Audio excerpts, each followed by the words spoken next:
Good afternoon, sir. You're logged in as Paul G. What's your last name, sir? Garcia. Are you here on the Kim Garcia case? Yes, I'm her son. You weren't here last time. I'm sorry. I don't think you were here last time, were you? No, I wasn't. I couldn't figure things out with work. It was a big old mess. All right. Well, I'm going to call this case. It's the second hearing in this matter. It's file number 252098.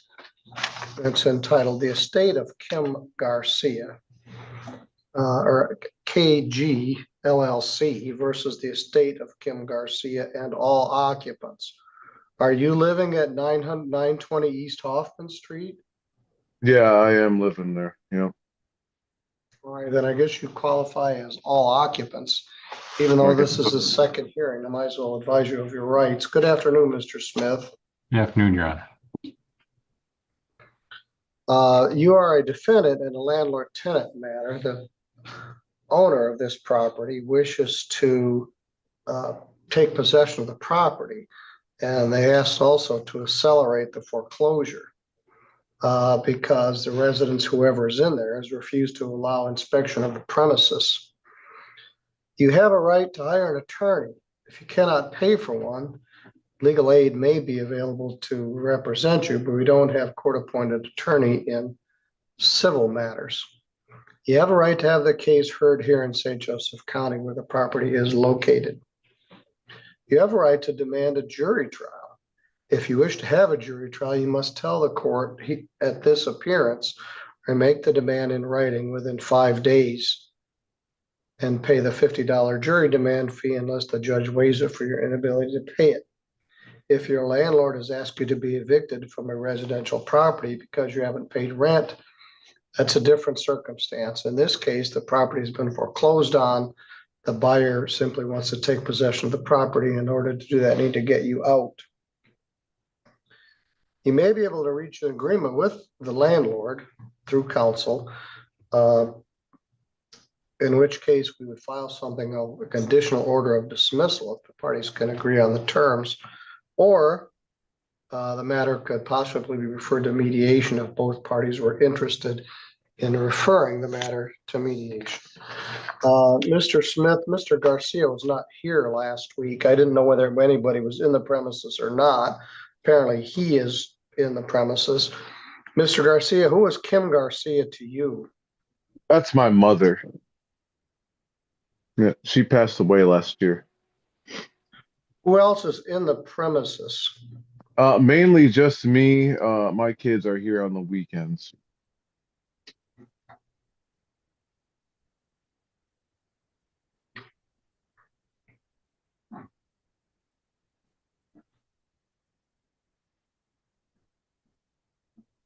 Mr. Smith, he wasn't here last week, so why don't you repeat the premises on which the plaintiff is asking here? Sure, this is pursuant to MCL 600.3237 and 38. A notice, two notices were sent to the property back in August when the property was sold at sheriff's sale. My client was the buyer at sheriff's sale on August 28th. Mailed two notices to the property, a notice of sheriff's sale purchase, letting them know the property had been purchased at sheriff's sale, and a notice of initial inspection, both which requesting an opportunity to inspect the interior of the property on September 3rd at 10 a.m. The representative of my client appeared at that time and date, but to perform that inspection, but no one appeared in order to afford them access for that. And so we brought this action seeking order of possession and early extinguishment of the redemption period that's running from August 28th.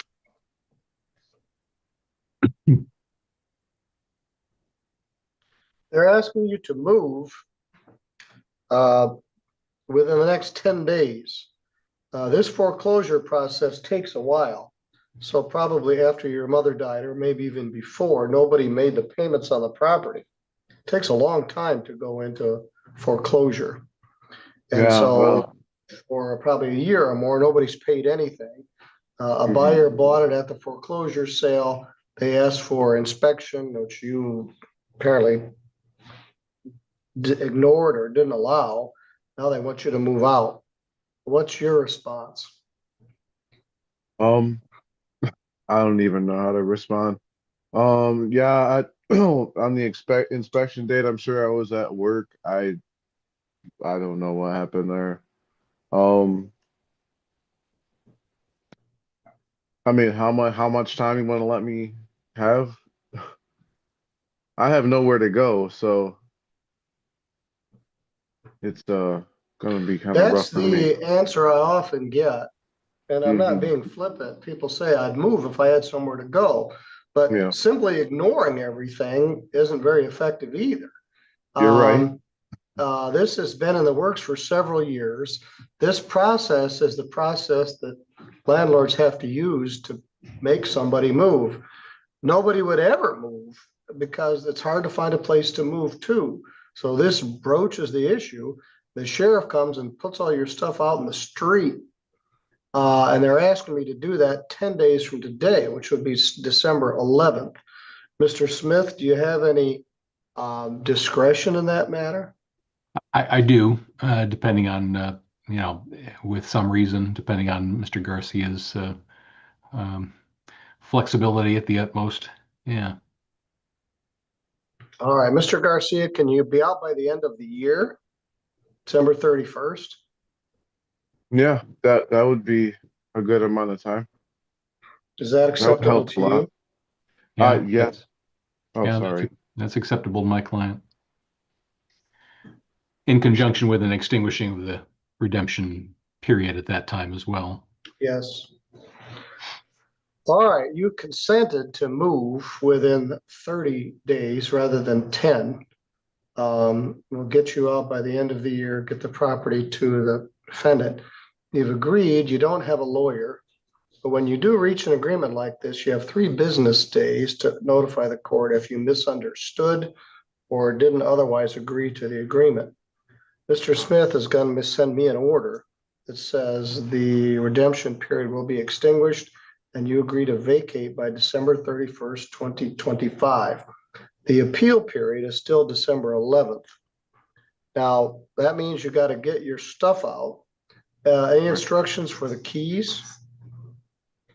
Uh, I don't even have a key for the front door. I don't even have a key for the front door. So, All right, just lock it on your way out. okay. But how long have you lived there? How long have I lived here? Mhm. Quite a while. Before my mom passed, I was taking care of her full time because she was disabled. Um, then she passed. There was no will or anything put in the house in my name. I couldn't afford a lawyer to get that all taken care of. So I've just been kind of living here um since May Well, of the good last news year. is you haven't had to pay anything to live there. I'm sure you've been paying the utilities, Yeah, but you haven't been, it's a no rent situation. They're not asking at this point for any money. They're simply asking you to vacate. So, right. Mr. Smith, if you would send me an order, consent, the defendant agrees to vacate by December 31st. So the first day a writ could issue would be January 2nd, which would be Friday. The really first day anything would probably happen in this case would be January the 5th. But you have until December 31st to vacate, lock the doors, and leave your forwarding address in writing on the counter. Okay. All right, Mr. Smith, you've got our email address. If you give it to me one more time. It's on the notice, but it's Oh, 3B very good. civil 3B at civil. Yep. stjosephcountymi.gov. And on the order for defendant's signature, just simply put on the record, Agreed on the record. read on the record. Very good. All right, Mr. Garcia, at least I'm glad you were here. I got a little more context to what was going on here, but Hmm. at this point, uh, you need to be out by the end of the year. All right, good luck to you, sir. Understood. Thank you. Thank you, Your Honor.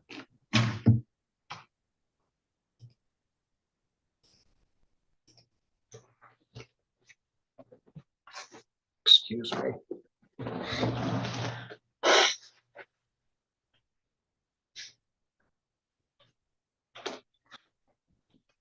Ignoring it is generally not the best option. The rest of the bunch, some are our first cases, some are second cases. We've got a 5-minute gap until our next case. Then we have 2 general civil cases at 1:45, which always sort of shifts the vibe. And then landlord tenants until 2:30, 2:40, and 1, 2, 3, 4, 5, 6, 7 small claims cases. Kim thought we needed to have 7 today. So we'll see how we do here.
Also, just to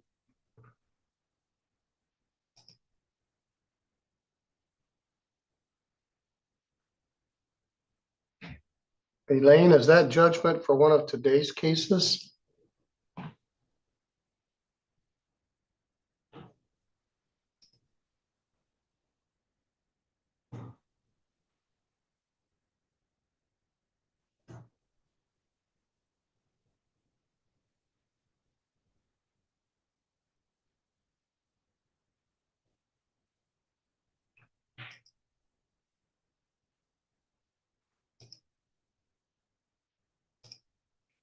All right.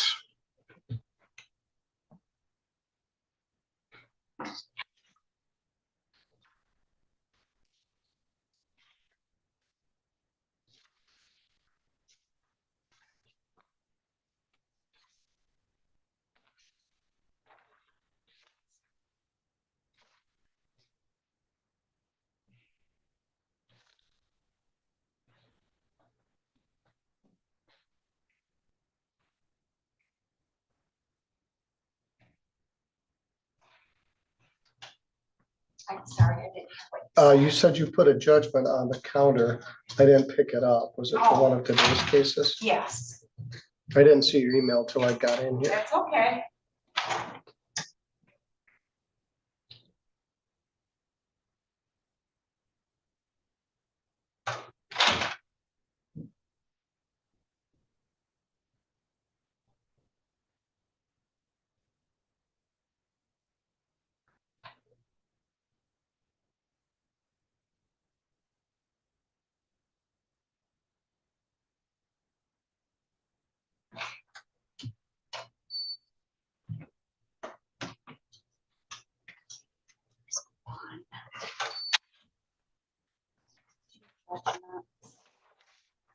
And Lance sent.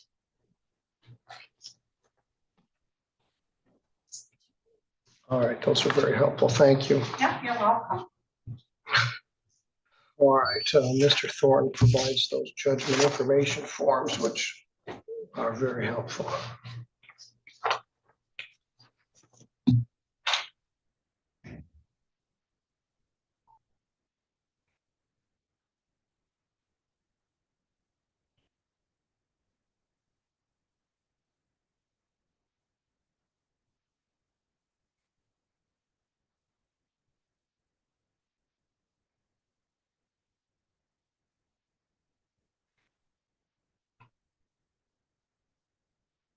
it is 1:15 and neither of those defendants are here. They're parties. It's a pro per case. No lease. 1:15, 1:25, 1:30. We have some dead air here.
Well, maybe these parties have reconciled or something.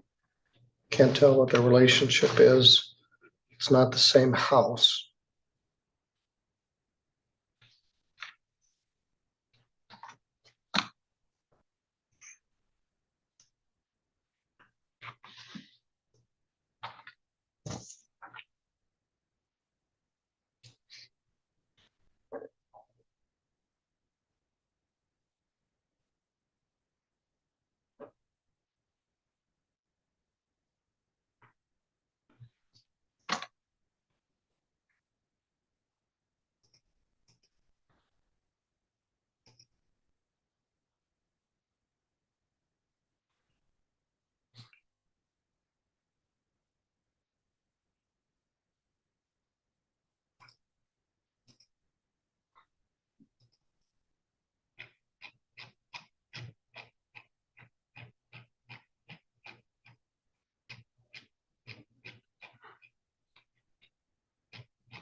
All right.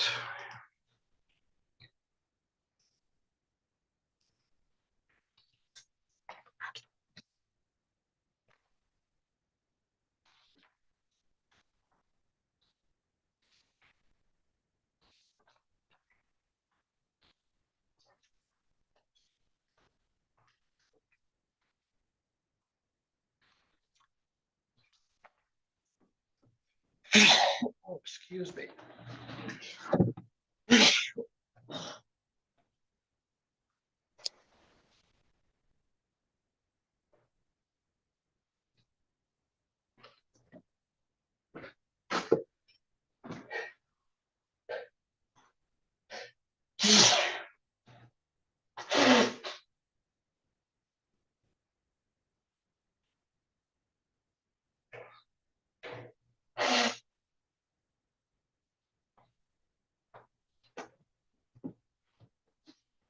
My. All right, very sorry. I think I'll delete that whole thing. Nobody wants somebody to sneeze. I don't have the option of calling in sick. Especially when the other judge is off. So we're just here. Let's see who we've got. I've got Ashley. Ashley, which case are you here on? I'm with Don McDaniel.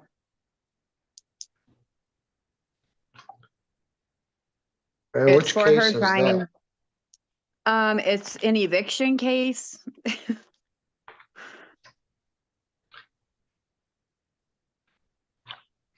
Oh, here it is. McDaniel versus Johnson. All right, and you are? I'm Ashley. It's Suter, but she put Suter Suter. Johnson. Yeah, All right, I finally divorced Travis, so all right. So you go by Suter? yeah.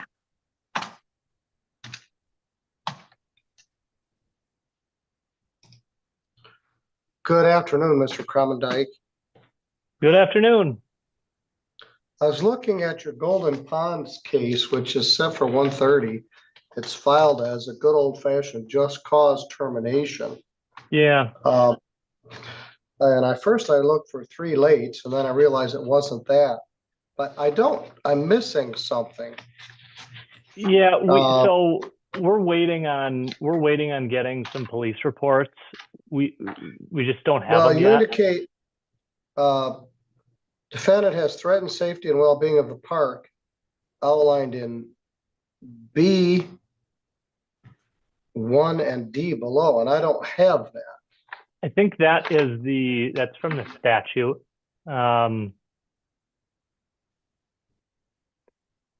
Which references, so the actual form has a reference to MCL 600.5775 subsection 2 on it, which is an explanation of just cause termination. B is failure by the tenant to comply with a lease or agreement of the park or with a rule or Well, regulation is of the that park. attached somewhere? Am Yeah, I missing it? I or- think it got missed. I think it was supposed to be attached and it didn't. All right, well, we'll see where we go here. Yeah, and I've also got some additional documentation I can submit to the court. I've got a couple of voicemails and some other notes. And like I said, I'm waiting on some. We'll get to that Police in a report. minute. I would note in our first matter at 1:15, neither party appeared.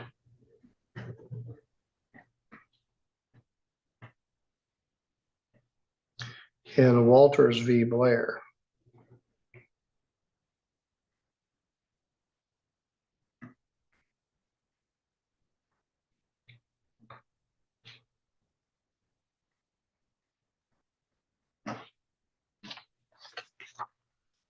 Next up is future vestments versus Savannah Miller. And Savannah Miller is not present. Excuse me once again.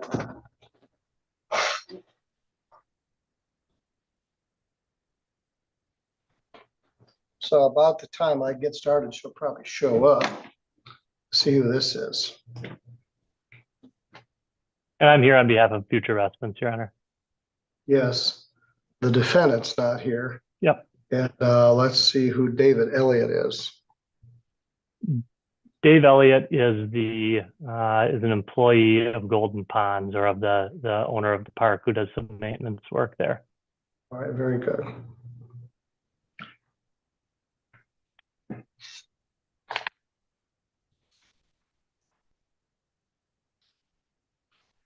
All right, I'll call the next case. Future Investments versus Savannah Miller. File number is 252276LT. She is not here. This is filed as a termination of tenancy. They've been trying to terminate the tenancy since last August. Defendant was personally served. Mr. Cromendike, what can you tell us about this? This was a property that my client actually purchased from Miss Miller. They agreed to allow her to stay for a certain amount of time after the sale went through. She's now overstayed that amount of time. The latest date that she could be out on, according to their agreement, was October 11th. And so that is why we're here today. We're not requesting any money, just possession of the property. All right, let's see who this is.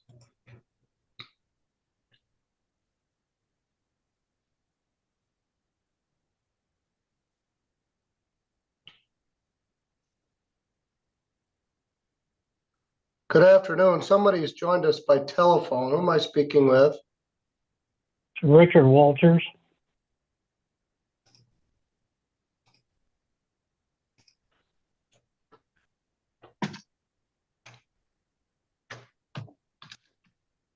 I'm on video, but I'm not sure I'm right.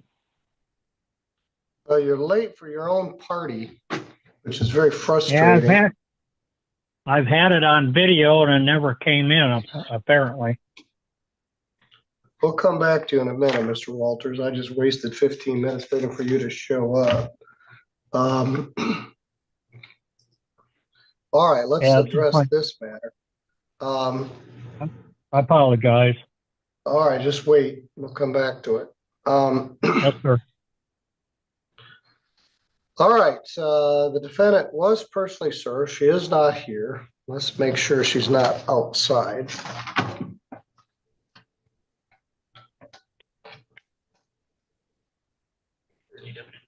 Hi, looking for a Savannah Miller. Sienna Miller? All right, thanks. Right. Neither one of them are here. All right. Subject to default.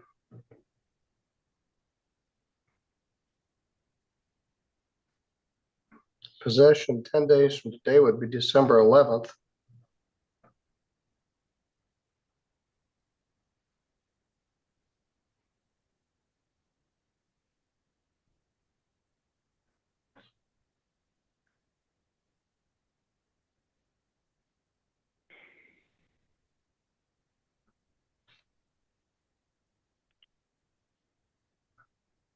All right, Mr. Cromendike, if you'd send me an order, I'll sign it. All right. Are you guys on my file, Your Honor? No, not yet. Okay. All right. No, we're not, ashamedly. Okay. We'll get one in. All right. Let's take care of our first person who was late, and we'll come back to your next matter.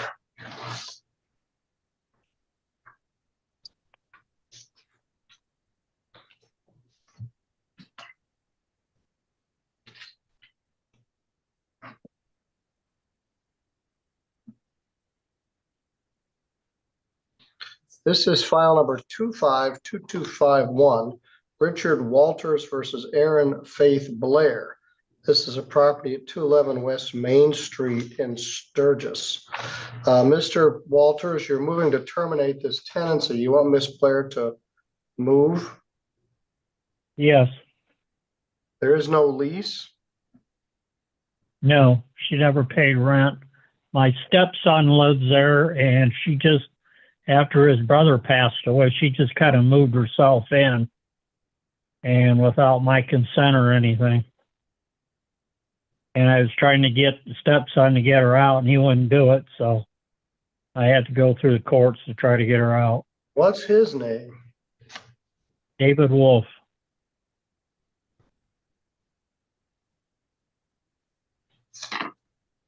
Well, she's there as a lawful guest of him. Right. But he isn't, he didn't want to get her out. But I'm assuming that I have heard that she'd been arrested for drugs and possession and retail theft. How's that relevant? Well, I don't know. I mean, she isn't there right now. All right. So she's not there now? No, she is not. Since when? Apparently since she's been arrested. Been a month or so. Well, let me look. Okay.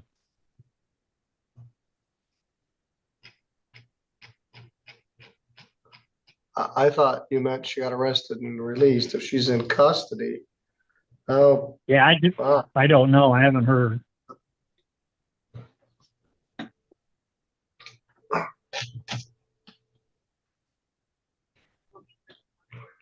Hi, Judge Middleton calling. Could I see Aaron Blair? All right, thanks. Bye. Yeah, she's in custody. Oh, okay. Sorry, we'll come back to her. If I'd been wise enough to figure that out, I would have dialed her up. But I would have let her go anyway because you were late. All right, well, Right. stay with me. We'll come back to it. All right, we do have Okay. several tenants here. We have Ashley Suter.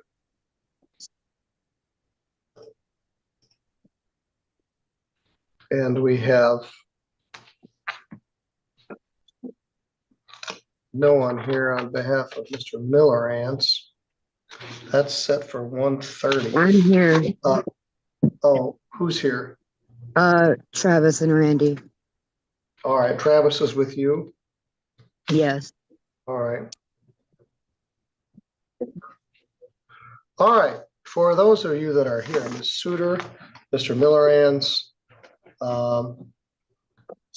and Miss Bailey, you are defendants in a landlord-tenant matter.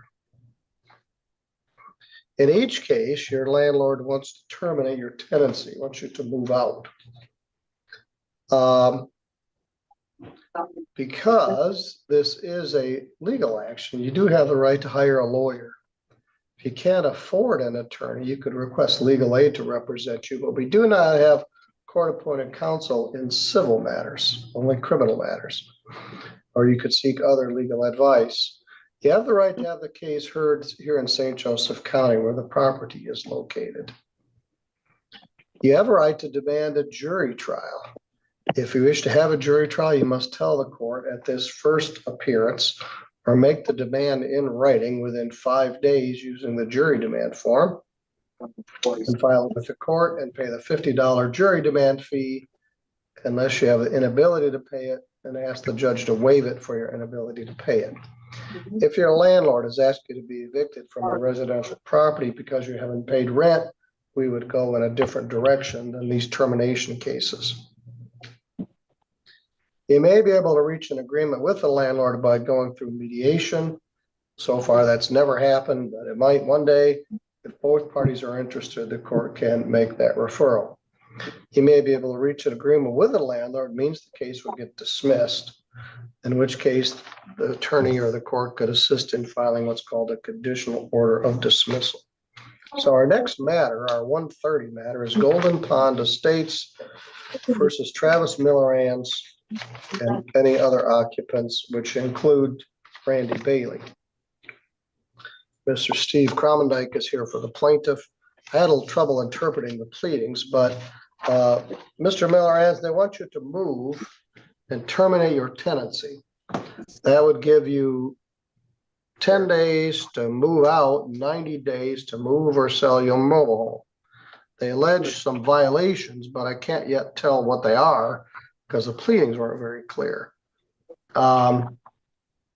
Commandant, you wish to speak to that? Yes, we're waiting on getting some police reports pursuant to a FOIA request and are still waiting on those. And we've been waiting for quite some time.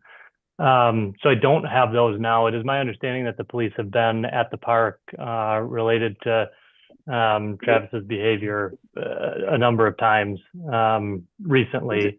In addition to that, I've got a couple of notes here, and Mr. Dave Elliott is present regarding some altercations with Travis and Dave, who was doing some maintenance at the park, threatening, Travis was threatening Dave. I've also got a couple of voicemails to another park manager that were fairly threatening, and some complaints from neighbors as well. Well, Mr. Miller, that doesn't sound very good. What's your response? Threatening me, you mean? Are you Travis Miller? Yes, sir, I am. All right. Well, they want you to move out. What do you think of that? I'm not moving out nothing. They don't have no reason to kick me out. I didn't do nothing wrong. But I can't wash it full now. Yes. Dave is the problem. Times more cleaning power, plus it contains plenty of You are, bud. There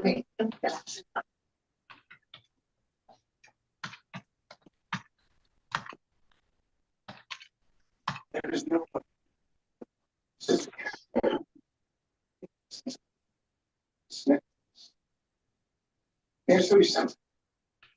I have been in contact with Meg as well. She just isn't present today. We have an attorney. She is on a bench trial right now, so she's not present today. I spoke to Meg last All right. week. Well, here's what I can tell you from my files, Mr. Commandant. Mr. Miller was charged with domestic violence second offense in 2 file 911 SM, pled to disturbing the peace in front of Judge Patterson. Excuse me. And he hasn't paid the fine.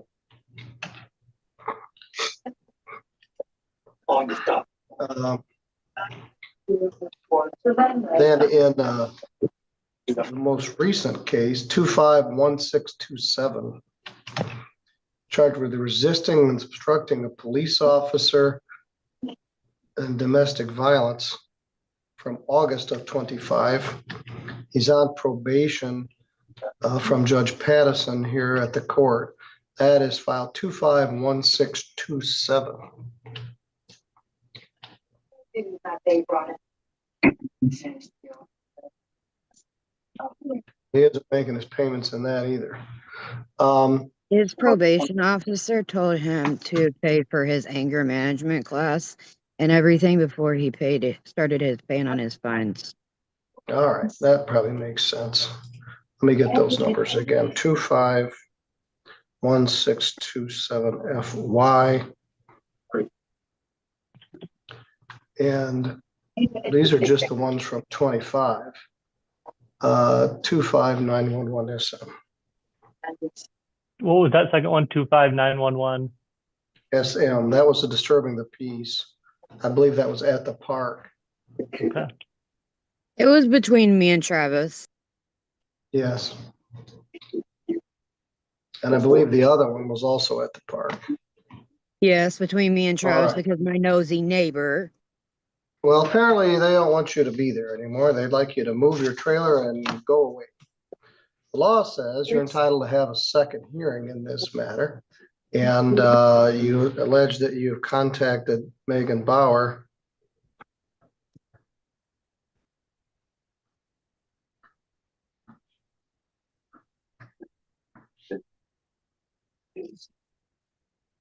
Which means we're probably going to have a hearing, but let's pick a date, Mr. Cromendike. Next Monday seems to be good. We're through the Thanksgiving holiday. And Next so Monday, that the would 8th. be- yes, It would need to be at in the afternoon for me. 2 o'clock. Does that work for you? That will work. Continue to December 8th. 2025 at 1 o'clock, at 2 o'clock. May And I will- ultimately get a hearing. In between now and then, I will send in some of the voicemails I have and other documentation. All right.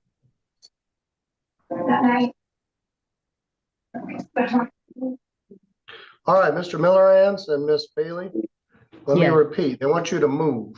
They want you to take Right. your trailer out of their park and leave. And if they got what they asked for, next week, I would give you 10 days from December 11th to move the trailer and 90 days, or 10 days to get out, 90 days to move or sell the mobile home. We may need to actually have a hearing on this before we get to that point. Yeah. I'll pull the police speaking of reports that. from those other 2 cases that I quoted and see if they happened at the park. At any rate, you stay in contact with legal aid. If they are going to represent you, they'll file an appearance. But we will be back here next Monday by Zoom at 2 o'clock. Your Honor. I Yes, think Meg said she'll be gone on the 8th. well, And if she's she's, gonna file an appearance, she knows what she needs to do. Oh, okay. If you are I'm able not to, Go ahead. if you're able to get copies of those police reports, is there any way that I could get a copy of them as well? Yes, if they did happen at the park, I will email them to you. Okay. Appreciate it. Well, what All is, right, thank you. what are these, I'll what are see these you police both reports next week. about? What? What are these police reports about? I don't know yet. One was the DV between you and Randy at the park. That has Back in nothing to August. do with nothing. Yeah, the allegations on that paper That was involve against him Dave. and Dave. But Dave don't like me. That's the only reason why they're trying to get me out of here. Well, all right, that's one reason, I guess. Yeah, well, Um, they're gonna have fun, because I ain't going nowhere. Okay, well, My trailer's too old to be moved. No trailer out yes, here they can be generally moved. are. You'd have 10 days to move it I've or sell. been here for 90 11 days. years. All right, well. And I this will be also paid fun. my rent today. Say that again? They're I- taking my rent money? I paid my rent today. Well, they're not supposed to take your rent once they file a motion to terminate Well, your I've been tenancy. paying my rent every month faithfully. I That paid could be an issue, Mr. Crumbendike. $474 last night.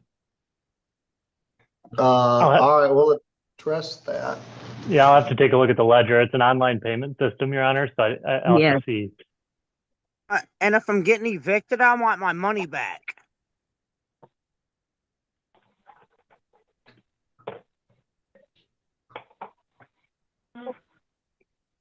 Why? You're still there. You're paying for rent for time that you're actually there, not future rent. Anyway, we'll address this further Okay. next Monday. What do you It will be- mean why? Because if I have to move, where I need that money, that's why. Yes, okay. But Like, you're I'm not living trying to there. be. You've just paid December's rent.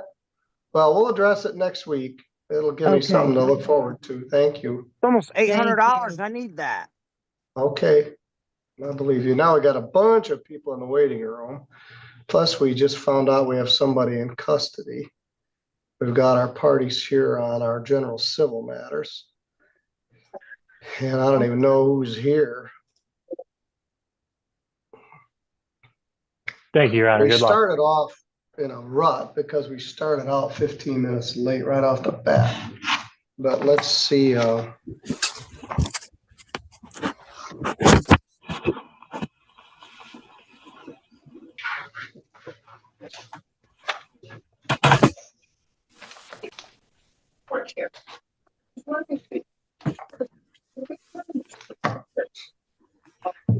I think I'm gonna do McDaniel and that case first. And then Mr. Elliott, you're good to go. Okay, thank you, sir.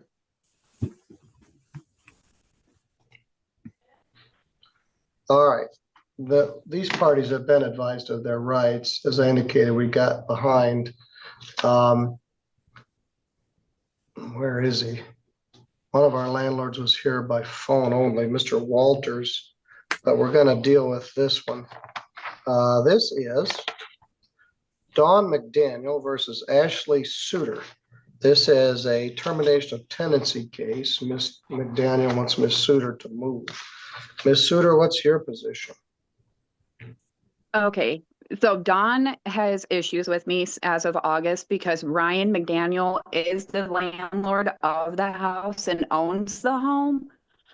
I went in and I spoke to him on the last payment I was able to give him, and I talked to him about paying the $200 a week, so $800 a month. Because the house needed work, we agreed on it. Dawn was nowhere around. Well, Dawn got a whiff of it, and Dawn started to harass me.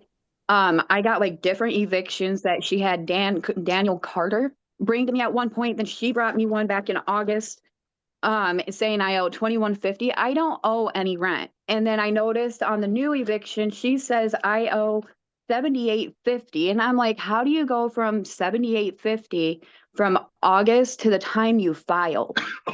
This has nothing to do with Dawn at all. This wasn't. Well, at this point, she's not asking you to pay rent. She's asking you to move. So, Miss McDaniel, do you own this house? Your microphone is on mute. Your microphone is on mute. And I have the proof too. And I've even dropped off money orders to her mailbox. And she had told people she's okay. Miss Suter, you stop. Miss McDaniel, will you unmute your microphone and join us here? Judge Middleton? Yes. She claims that you don't even own the house. What's your response to that? I can't hear him. Hello? Can you hear me now? Yes. Can you hear me? You're moving to evict Okay. Ms. Suter. There's no lease. My response She says you don't own the house. Who owns the house? I'm the manager for the house because my son owns the house. It's a property that I used to own that I gave my grandma for $1 next door to my house. All right, so your my old son house. owns the house? Yeah, he got it for an inheritance. And I'm managing Say that again? it. He got an inheritance after grandma died. Okay. So I'm managing it for her. I actually moved Ashley for 3 days to help her move from her abusive husband, who now lives with her. That was what I was told. And all right, well, you can't bring this case. You don't own the house. You're not, if you're managing, unquote, managing it, you're acting as a lawyer for somebody else. well, you don't we own tried the to get house. You don't have the authority to evict her. So if somebody else wants to evict her, whoever owns the house, they can pursue it. And can I But say something? No, I don't need to hear any more. Case is dismissed. Plaintiff does not own the house. Your Honor, she hasn't paid rent since No, June. I have gone and I turned in money orders and you denied Ryan to cash them. And I asked them to Once move. you file a termination of tenancy action, you can't accept rent. But you didn't do this right. If he wants to evict her, he can. You don't have standing to do anything.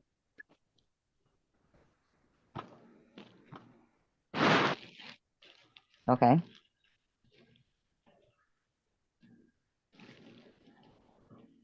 I don't know if she's paid rent or not, but you don't have the authority to kick her out. So the case is dismissed. If he wants to file an eviction, he can.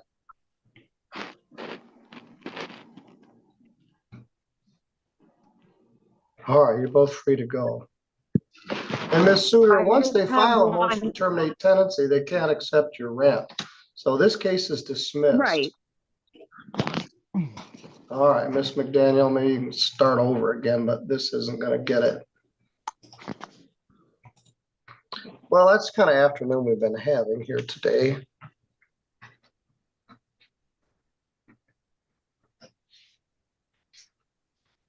Everybody had a thought of things they wanted to tell me, but I'd already heard enough.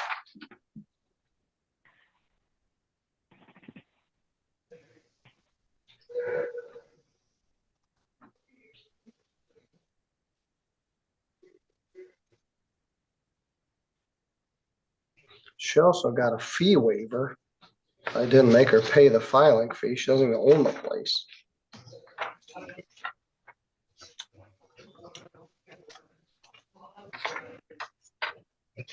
All right, Miss Blair, can you hear me? Yes, sir. This is Judge Middleton. I had you brought in here because Mr. Walters wants you to move out of his son's house. Yes. So let me see if I can sort this out. The file number is 2522551LT. It's entitled Richard K. Walters versus Aaron Faith Blair. Miss Blair is currently an inmate in the St. Joseph County Jail and has been for 28 days. I learned that. I didn't put two and two together this morning, Miss Blair. I look at the jail list every morning and I didn't connect it. But Mr. Walters told me you were in jail. Yes. It's a total different case. Even though you are in jail, you still have certain rights as a tenant. Mm-hmm. You have the right to hire a lawyer. If you I cannot actually afford would- one, you can ask if legal aid would be willing to represent you, or maybe Andy Rognes would do it. Or you could try to get other legal representation. You have the right to have the case heard here in St. Joseph County where the property is located. You have a right to demand a jury trial. If you wish to have a jury trial, you must tell the court at this first appearance or file a written demand within 5 days of today, pay the $50 jury demand fee. You may be able to reach agreement out of court with the other party, which would result in what's called a conditional order of dismissal, or if both parties are interested in mediation, the court can help set that up.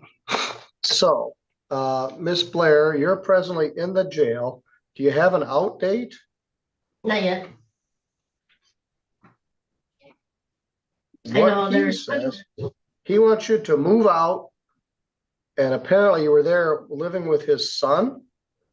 I was helping his son, and he put on the eviction that I moved in without permission, which that is a lie. I wasn't even living there when it's his stepson actually. He's actually put his son under eviction too because his son wasn't agreeing with him. I was helping his son. I've lived there since February 26th or 7th, something like that. I didn't even plan on living there. I was just hanging out and helping him and their son Lawrence, which Lawrence passed away in March. And then I was requested by David, which is his son, and I told him without permission, I'm not gonna just move in. But I was helping take care of him and his mother, even at Lawrence's funeral, because Lawrence passed away March, I think it was 1st or 3rd or something. It was just within a couple of days, and I was there to help David because David went septic. I actually was there when we had to call the ambulance. He missed his brother's funeral and everything. It wasn't until I got pulled over in August and had a failure to appear for show cause, which is a $50 payment, but I didn't know about it. They hadn't found it that I got arrested.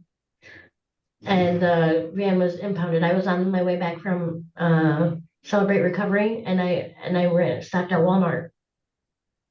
The only reason why he even wants me to move is because he went and got the car out of impound, which I was told had they waited, they probably would have not even had to pay that fee because it was illegally impounded.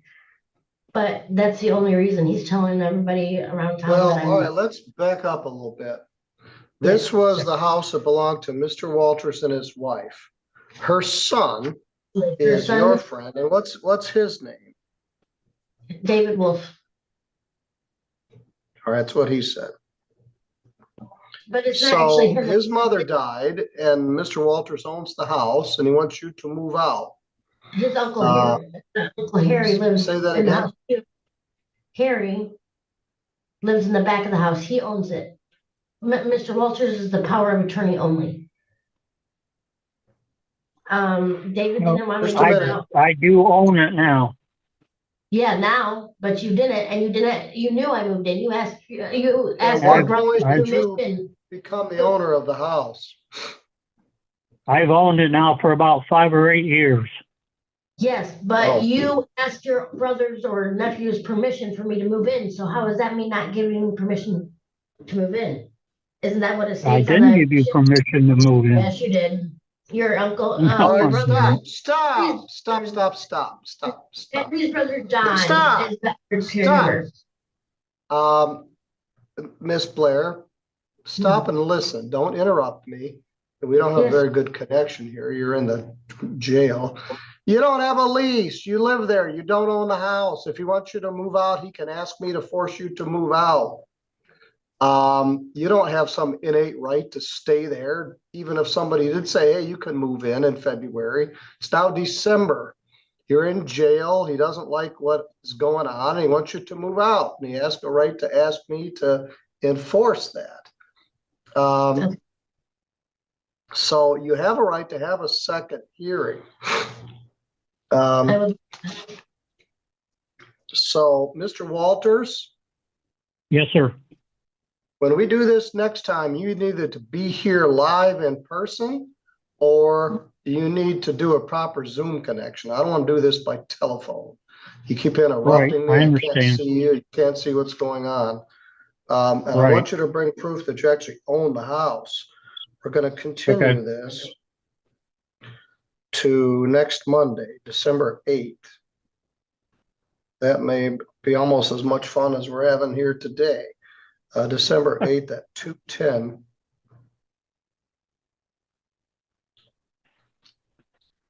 Miss Blair, you're entitled to a bond in your misdemeanor case. You've been in there for 28 days. What's holding you is your felony case with Judge Stutzman. My attorney was trying to get, because I did explain to her what was going on, she was trying to get it to where I could get it PR bonded. Because she knows that I wouldn't be, she doesn't feel I would be a risk. I made it to court every time almost ever since I've been, but she hasn't been able to get a bond hearing up. I'll take a look at your misdemeanor case. In a misdemeanor case, you're entitled to bond after 28 days. And I look for that sort of thing each morning, but I'll take a look at it. At any rate, we're going to visit this again. If you get out of jail, you need to be here next Monday at 2:10. If you don't get out of jail, I'll make sure that you're brought in here. Mr. Walters, I need to see you either live or with a proper connection next week. All right, thank you. Thank you.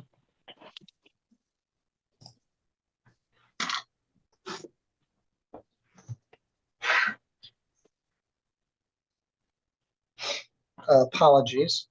Well, that was fun, and we got more to come. We have finished everything that is up to our 145 civil matters, and then we have a number of other landlord-tenant cases pending. We have LVNV funding versus Michael Lord. Good afternoon, And Your Mr. Honor. Jay Baig is here for LVN. Excuse me. Good afternoon, Your Honor. LVNV funding, and Mr. Lord is here. Mr. Lord has had a lot of these cases, and he's tried to keep all the plates spinning, sometimes without success.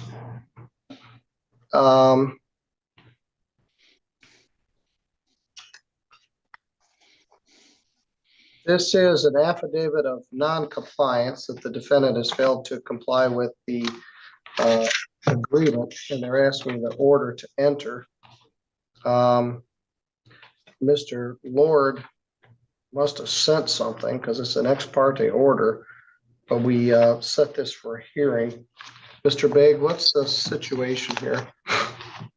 Well, the situation, there was a conditional dismissal that was entered on April 10th of 2025.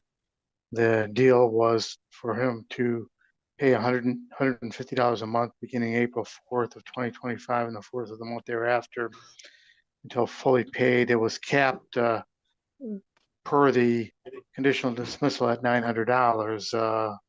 But if there was a breach, we could, as we did, file an affidavit of non-compliance and ask for the full amount with regard to the $900 limitation, the full amount of $934.29, less any credits for payments made, plus costs and statutory attorney fees. So he has paid the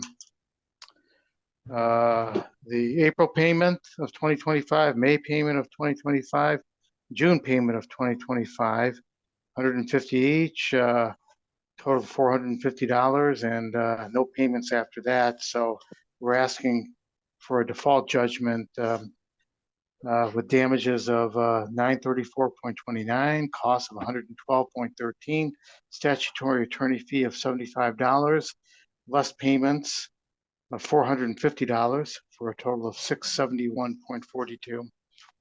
Thank you. Mr. Lord, they're asking to go back to set the original conditional order of dismissal aside. By its terms, if you did not comply, they could file what's called an affidavit of non-compliance. They're going back to the original amount of $934 plus costs minus your $450 paid. So this isn't terrible. You've been struggling with a lot of different debts. We must have 6 or 8 different cases that you've been trying to deal with, and this is one of them. What's your response? Thank you, Your Honor. It's not a lot of money. I would like to try to make some type of a settlement if I can, and maybe I can just give them a one-time amount. Maybe they can discount it for me, and maybe they won't. My biggest problem is that I made a bunch of agreements and to pay, and I was totally doing that, and I had some judgments too that was forcing me to make payments, and everything was going okay. But then I got a garnishment, and it's a max garnishment, and that kind of took a lot of the extra money I had to pay these guys away, and now just one company is getting it. That's my biggest struggle, is that I'm already getting garnished for 25% of my gross, and I still have all these other. Well, that undid it. Once somebody jumped ahead of the line and filed a maximum garnishment, and it did it. And well, that's what you were trying to avoid. Yeah. So I'm familiar with Mr. Lord because there have been so many of these cases, Mr. Begg. This isn't a ton of money. I'm willing to simply enter the order, and you can talk to them about some lump sum payment. Do you wish to speak to him at all now, Mr. Begg? I think he could contact counsel of record, the Rusin firm, and try to discuss any further settlement. All right. Do you have a phone number for that, sir? It's on the order that I'm going to send you. Okay.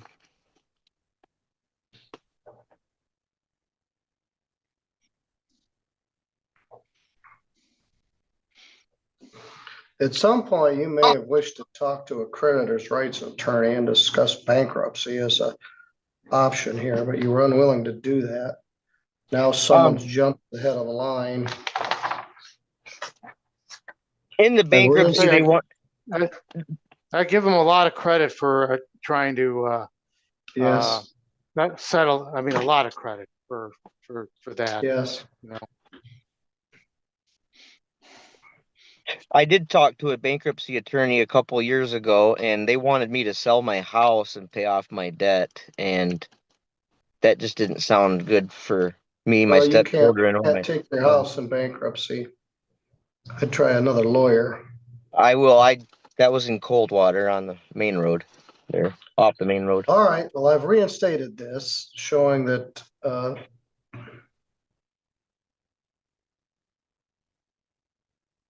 $671. It doesn't show credit for $450 payment. look on the bottom there, less payments, $450. The 671 total. Oh, yeah, there it is. Okay. All right. You're going to get a copy of that in the mail, Mr. Lord. Ruslan, Verchetti, and Olivier's number is on it. Okay. And maybe they'll work out some flat fee compromise and you can get one less debt. All right, thank you. Good luck to you, sir. Mr. Fink, thank you. Thank All you. right, for the rest of you, thank you for your patience. Right now, we're about 20 minutes behind. We got off to a late start with our first defendant and then found out the person was in jail and we had people who like to argue. Mr. Lord, I'll remove you from the session. Next, we have Hometown Welcome Program versus the Waxahachie Sun. Mr. Andrew Rognus is here on behalf of Hometown Welcome and Dan Tollefson. I assume Scott is here on behalf of the Waxahachie Sun. This was a substantial judgment, $10,057.38. Hometown Welcome was represented by Mr. Rognus. Waxahachie Sun was not represented. They are located in Waxahachie, Texas. This is not a small claims case. It's a general civil case. And Mr. Scott Brooks is representing the Waxahachie Sun. And I don't believe he's an attorney. No, I'm not. But anyway, they filed this action. You filed an answer. They filed a motion for summary disposition and a hearing, and you didn't show up. So on October 13th, I issued a judgment in behalf of the plaintiff for $10,367.38. Mr. Rognus has done a pretty good brief in this matter, setting forth what the standard is to move to set aside a default. One, you have to have a good reason for not appearing, and then you have to have an affidavit of meritorious defense. Mr. Rognus, what's your position here? Well, Your Honor, I think as we indicated in our brief, you cannot appear without counsel unless you're an individual representing yourself. And in this particular circumstance, no brief, no affidavit, no cause, and no basis for the motion to set aside the default. I mean, pick any one of those reasons. Mr. Brooks, what's your position at the Waxahachie Sun? Well, we responded to what we have received. I'm not an attorney, and I own my company, and so I'm representing myself and the company. Well, you can do that. Is it a corporation? Excuse me? Is it a corporation? Yeah, it's an LLC. Well, then you can't represent it.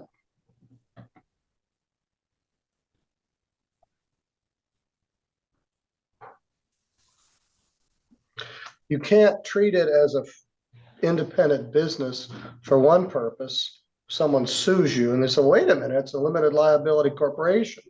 I'm only limited to the assets of the corporation, not my personal assets, and then show up to represent an LLC. I'm not sure exactly what the law is in Texas, but in Michigan, an individual can't represent an LLC or a corporation.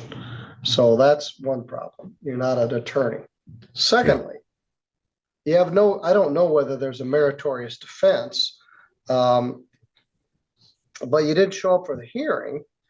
And in your letter, you say, it's my fault. Accept my apologies. The reason is entirely my fault. That's not a good reason for setting aside the default that you forgot to come that day. So there, as Mr. Rognus said, there's multiple problems. One, you can't represent the Waxahachie Sun.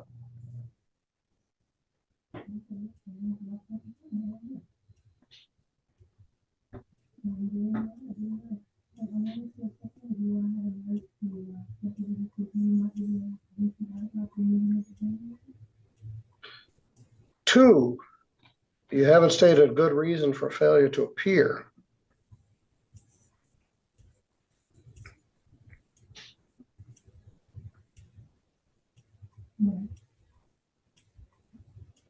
Three, there's no affidavit of meritorious defense.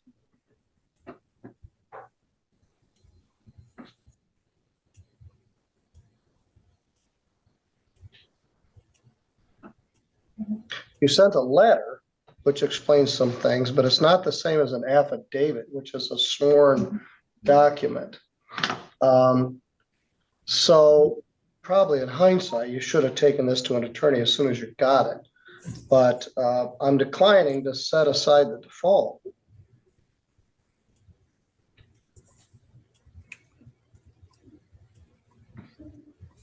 What is the letter that I received saying the court has accepted your motion to set aside default judgment?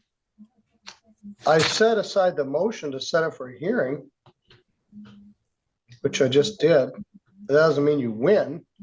Well, I'm not necessarily looking to win. I'm looking for a judge to hear what's fair. I don't know what the laws are in Texas as it relates to an attorney. I don't have money to be spending on an attorney for something that I don't think we in any way owe. And all I was wanting was a chance to be able to explain that and let a fair jurist hear it. That's all. Well, that's a legitimate desire. But this ain't small claims court. You got sued in general civil court. The Michigan rules of civil procedure apply, and there's not special exceptions for lay people.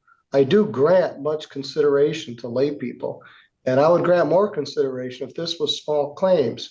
But you're in the weeds and you're in over your head. You got sued for $10,000. Your company did. You own the company, but it's a limited liability corporation. So you don't have the right to represent it. It's a separate entity. And so you may wish to have had a jurist hear this. And I've had a number of these cases over the years with small town, local, out of county newspapers, and they're interesting. And I'm sure the Waxahachie Sun is an interesting thing, but don't put it on me. I'm not putting it on you, Judge. You didn't know the rules. I'm not putting it on you. I'm not putting it on you. I'm sorry if I did that. That isn't my intent. My intent is to pursue whatever I need to do. You made it sound like an insult, like you're not a fair jurist and you're not willing to hear my case. I would have been if you'd follow the rules. Okay. Anyway, the motion to set aside the default is denied. Okay. For the reasons stated on the record. Mr. Rognus, do you wish to, Mr. Tollefson wish to speak to Mr. Brooks? I don't think so, Your Honor. All right. Mr. Brooks, they'll be in contact about attempting to collect on this. And they won't collect it. See ya. Yes, I'm sure that won't be easy. No, it won't. Seize your printing press or Shame something. guys, All right, Dan. you're good to go. Shame on you, Dan.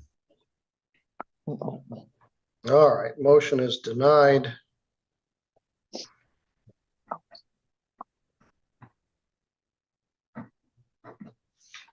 I've signed an order, Andrew. Okay, but we already have a judgment, so I don't think we need anything additional. No, you don't need anything else. Collecting on this judgment may be interesting, but the original judgment stands. Okay, thank you. Mr. Tollefson, best to you, sir. Thank you, Judge.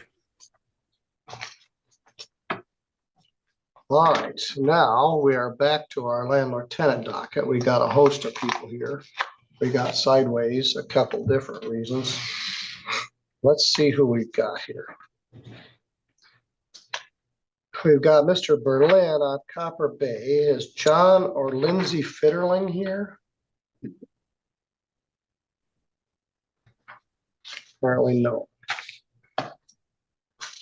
Stonehouse is Mr. Tyrone Fleeman, Esquire, and Taya Layton. Miss Layton, are you here? Someone is a Samsung phone. Who's here as the Samsung phone? We'll come back to you. Guess what, versus Cassandra Gilbert. Miss Gilbert is here and Mr. Lance Thornton is here. And Lance, I greatly appreciate those judgment forms. Enchanted Glen versus Everlane. That one isn't set till 2:30, so we'll just talk to the three that we got. Mr. Berlin, let's take your case and we'll move ahead. Thank you, Your Honor. This is 251939 LT, Copper Bay Company versus John and Lindsay Fitterling. We were here 2 weeks ago. The defendants indicated they were going to pay the check the next day. And that was how we left it. What's the status here, Mr. Berlin? The defendants have made a substantial amount of payments, but they've not caught the rent all the way up. And so at this point, we're still asking for a default judgment. The rent to retain possession. Stop for a minute. Someone's logged in his iPhone. Let's see who this is. I still don't know who Samsung is, but let's see who iPhone is.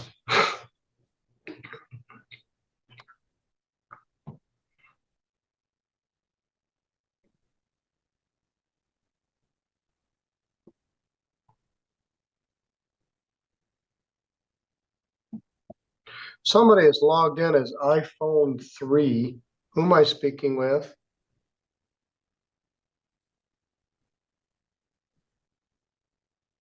You're on mute.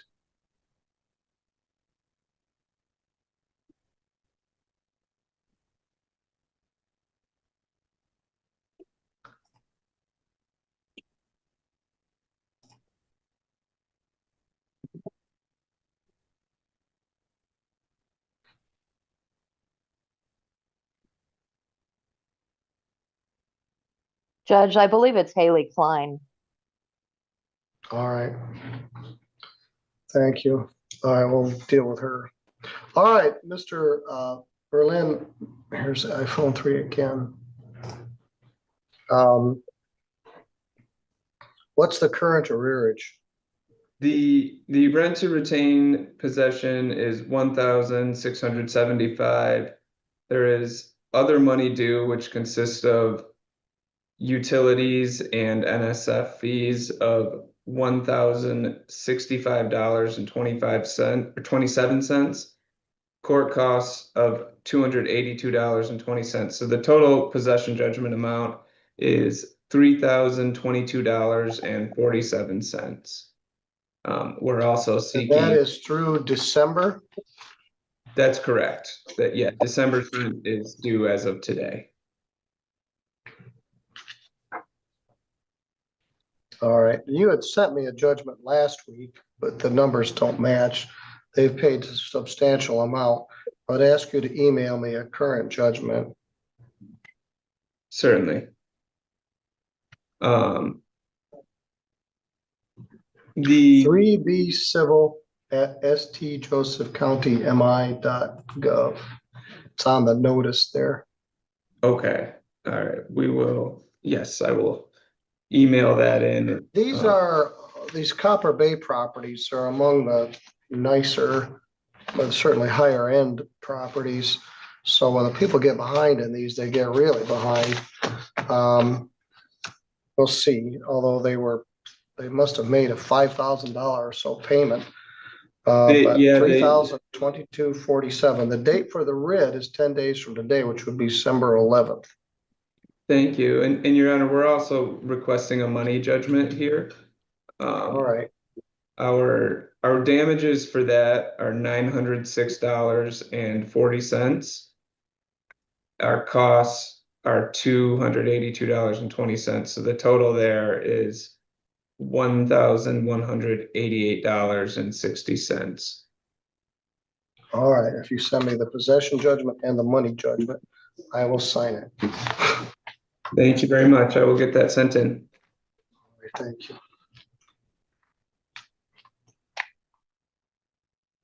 Oh, wait a minute. Oh, I did have it. Just in the exact numbers he quoted. I just released it. Well, we'll have it twice. I couldn't find it because it was right in front of my face.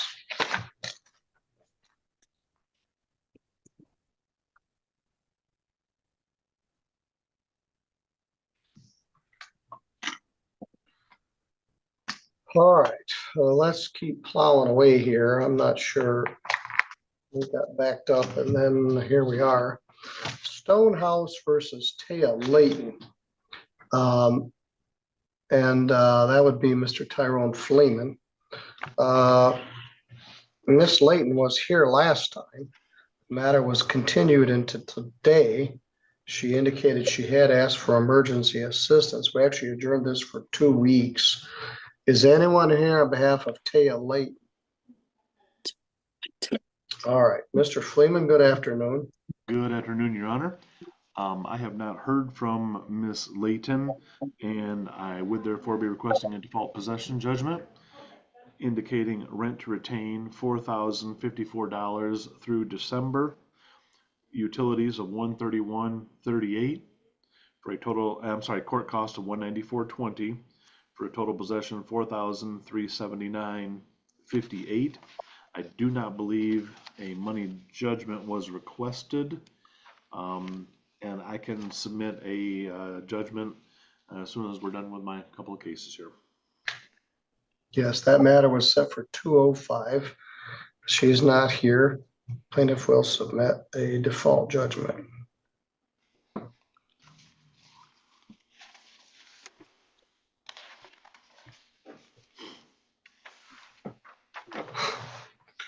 I went to see Paul McCartney with 30,000 of my closest friends who came away with this terrible cold. I don't know whether to blame them or my grandchildren, but I've been struggling since then, so excuse me. I'd blame Paul if it were me. Just saying. All right, Miss Gilbert is here with us.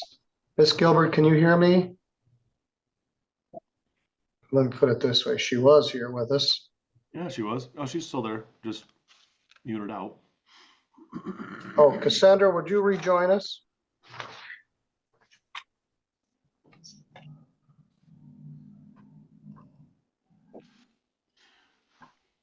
Can you hear me now? Yes. Okay. All right, we also adjourned this for 2 weeks from November 17th to now. I was gone last Monday. We determined at that time rent and costs through November were $4,048.40.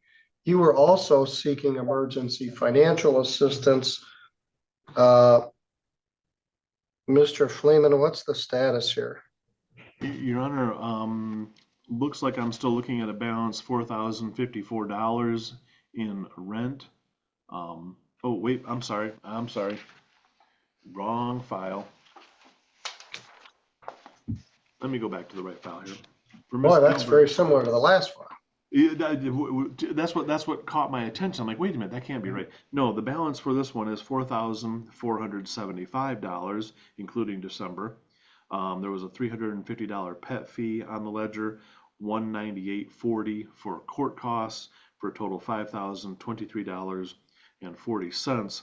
At the last hearing, Ms. Gilbert indicated that Neighborhood Inc. was going to, quote, catch her up, but I was emailing with Ms. Collins, and they've not received anything from Neighborhood Inc., including request for a ledger, which is something that normally happens, at least with DHS. I don't know if it does with Neighborhood, but I presume it does. So we don't know anything beyond that, just the balance is still outstanding. Ms. Gilbert, what's your position? I did this morning through Livable. I had to pay. Neighborhood wouldn't help me until I paid at least $1,500, and then they would help me. I did pay the $1,500 just not too long ago. I had to do it on the portal because I have COVID currently and not supposed to go out. But I did, and I did send in a $400 check also and put it in the Dropbox.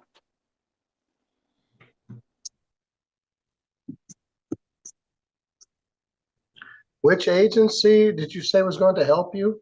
Neighborhood, but I thought you said Neighborhood Inc. would not help you. no, Neighborhood's the one that said they would help, but when I talked to them, they told me I had to come up with at least 1,500. So I took a $400 check and I did the rest on the portal. All right, well, we'll see. You're gonna get a judgment. It's gonna Um, have these numbers in it. Now, if that money is credited to their account, it'll be removed. And But then I through have December, yeah, and I have December's payment. I'm gonna see if my aunt will take it up there here in a few. I do have December's payment, so. all right. The date for the writ is 10 days from today, which would be December 11th. okay, and Your Honor, I will go ahead and submit that judgment. And I have an email for Miss Gilbert, so I'll email her a copy of it at the same time I send it to the court in case. All right, so you take that to Neighborhood Inc. and they can see the numbers. And if you've paid December's rent plus $1,900, perhaps they'll give you some assistance. That would be very helpful. Otherwise, remember I told you, you have to pay the entire amount. Payment of a partial payment will not prevent the writ of eviction. So stay in contact with your manager and stay in contact with Neighborhood Inc. We'll get you a copy of that judgment here shortly. Okay. And All Miss right, Gilbert, do you have any I think you should. questions? No. And Miss Gilbert, I think you should reach out to Miss Collins to talk about that portal payment. I'm not sure if the portal would take a payment right now. That's what I'm a little curious about that. So definitely check with her, make sure that those payments have been received and stay in Okay, I contact will with her. The contact her. manager, Chrissy Collins, is also present.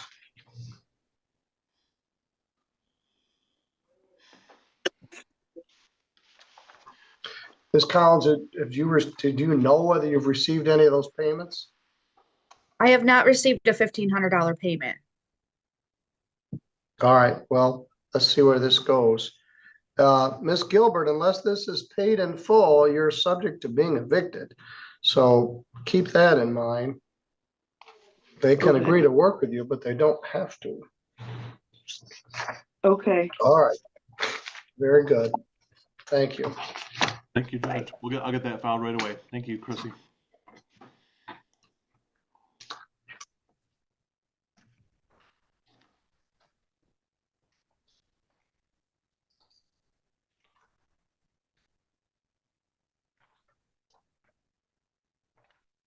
Next up is Enchanted Glen versus Everling, and that's fraught with difficulty. So I'm gonna set it aside for a minute.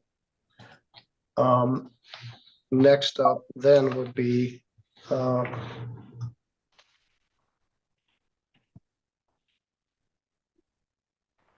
well, no, we're not. We're at 2:15. We're at Mr. Thornton's cases. We've got Leandrew tomorrow and then Chrissy Klein, who's iPhone 3, I believe. Good afternoon, Mr. Thornton. Mr. Tomorrow, can you hear me? I can. Can you hear me?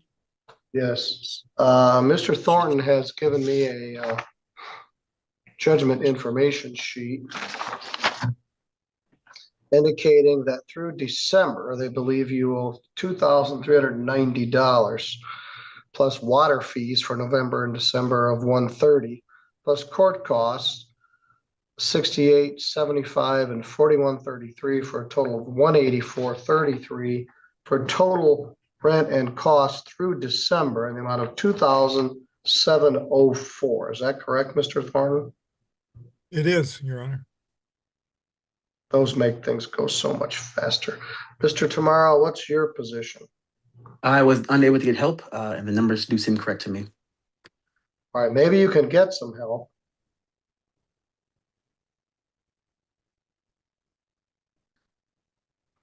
These were all adjourned. Well, this was only adjourned 10 days. But I'm going to sign the judgment. Rent through December.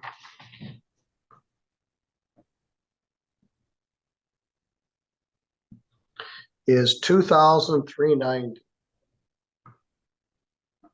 Utilities are $130. That's water.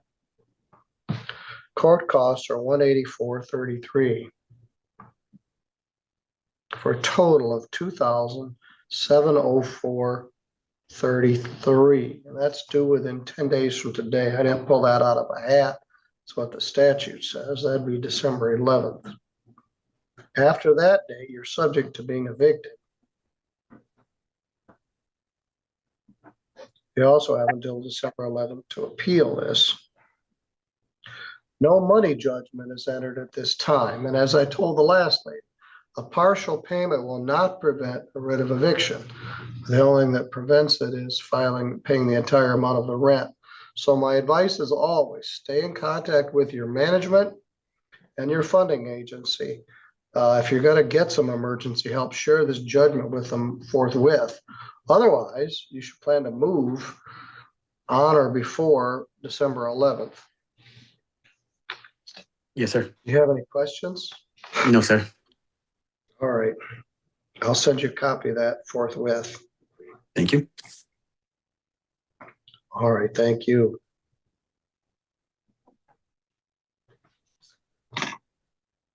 Mr. Tomorrow, I'll remove you. It's Andrew.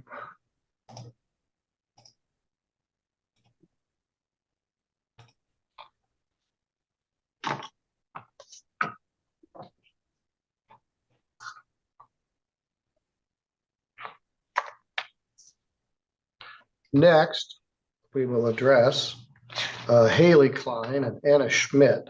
This is set for 225. And Haley Klein is here as iPhone 3. Let me give her a name, Haley.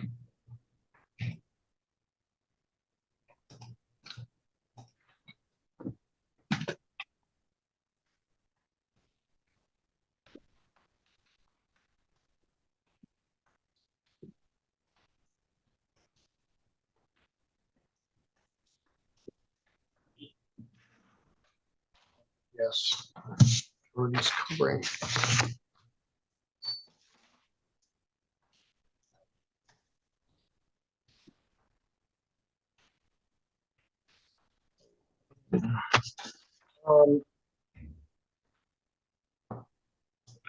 Elaine, you took all those files, some of which I have judgments for that you brought in. I didn't connect the judgments to the files, so we'll have to take a look at them. Our next matter is Sturgis Place Apartments LLC, Phase 1 versus Haley Klein, Anna Schmidt, and all other occupants.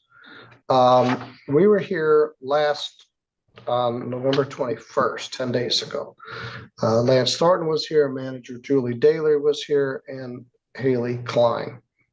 We determined at that point the rent was $3,828.02. Defendant indicated she was going to catch up on the rent. I don't think that happened. Mr. Thornton filed a judgment information sheet showing that rent is $4,892.54. Utilities and rent insurance are $178.82, and court costs are $241.60. So the total amount due through December is $5,316.96. Is that accurate, Mr. Thornton? Yeah, it's $5,312.96. I'm not sure what I said, but what's written is $5,312.96. That is correct, Your Honor. Ms. Klein, what's your position? I am picking up more hours. I'm looking into a second job as well. I did have someone try and come look at the car. Unfortunately, they crashed, so they weren't able to make it. But I am working on it. I do have my first paycheck this Friday, I believe, or Thursday. I'm not quite sure what day. And my check will be going to my rent. All right, well, maybe you can sell the car right in the middle of a blizzard. It's not a good time. I know. It's a hearing as to you, a default as to Anna. She's not living there, but she is a co-signer. Mm-hmm. Through December, rent is $4,892.54. Before you get too deep into there, Your Honor, the last time you'd mentioned you were gonna deduct $50 for the 2 late payments, so you'd have to take $100 total. All right. off my total. 4782. Thank you, Lance.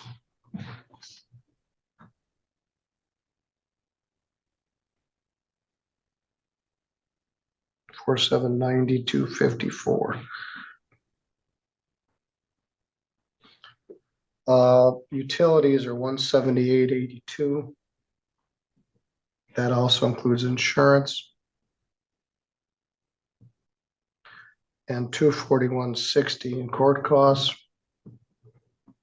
The late fees are up there with the rent, and I've reduced it by $50 for October and November. We haven't charged a late fee for December yet. So the total amount due is $5,212.96. There could be another late fee for December. And the problem here, Ms. Klein, is you have to pay the entire amount. Partial payment will not prevent the writ of eviction. That's due within 10 days, which is November 11th. The landlord can agree to work with you to try to get caught up on the rent. They don't have to. By the letter of the law, you have to pay that entire amount by that date or you're subject to being evicted. And then when they go to collect money damages, they could also sue Anna Schmidt. Okay, Your Honor. So my advice is always the same. Stay in contact with your manager. If you do work out some sort of repayment plan, then they can do that. But unless you pay this entire amount by the absolute letter of the law, you're subject to being evicted on or after December 11th. All right, you're good to go. Thank you, Your Honor. Thank you. Mr. Thornton, thank you. You're welcome. All right, Jordan, we're going to take your matter up. We got a couple clinkers here, including Enchanted Glen. Meg Bauer has joined us on Enchanted Glen. And we'll address that. Yes? Judge, could Meg and I have a breakout room? Yes, that'd be great. I'm sorry, Meg, were you going to say something? I didn't. I was just going to indicate to Judge that I'm doing double duty here today, and so yeah, I understand you had a bench trial going on, so I'll let you and Mr. Popovich talk. Do you want the manager too? No, not right now. I'll just leave Kim. Right. Meg and I can probably be efficient. All right, I'll just take care of other business. Thank you, Judge.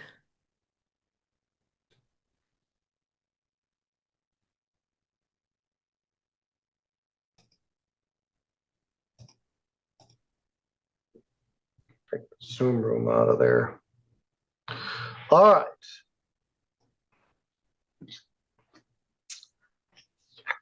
Next we have, well, let me finish Lance, Jordan. We'll do him and then we'll do yours. Not sure. I think there was actually a time gap in there, but Mr. Gushwa is here.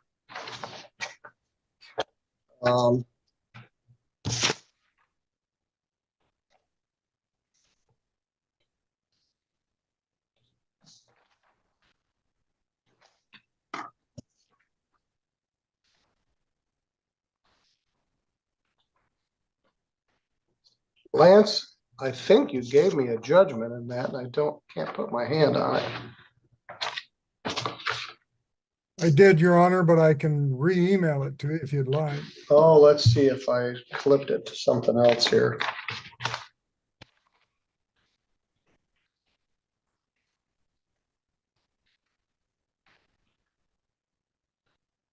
No, I don't have it.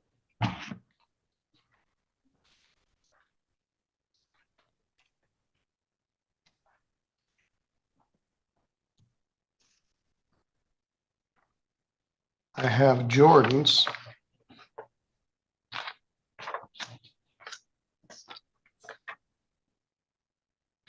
Two for Mr. Cromendike. All right, well, let's see what the status is here. Mr. Gushwa, can you hear me? Mr. Gushwa, can you hear me? I can't hear you.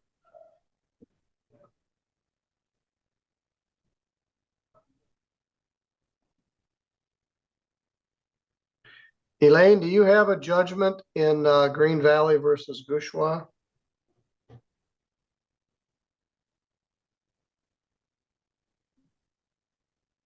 Mr. Gushwa, I can't hear you.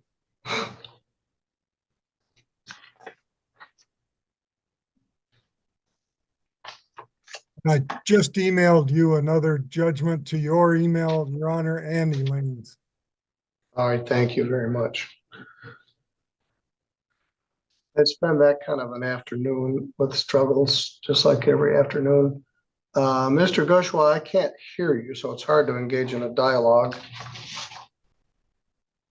So while you're working on it, we're going to take V Squared Ventures versus Brittany Hughes. Ms. Hughes, can you hear me?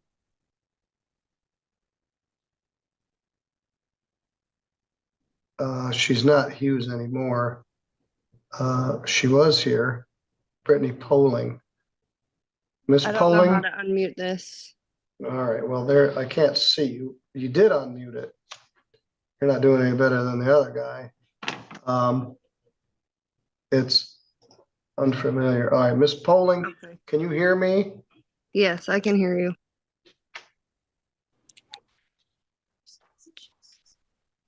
All right, Jordan Harden is here from the mega law firm of Yancey and Harden, and she's representing V Squared Ventures.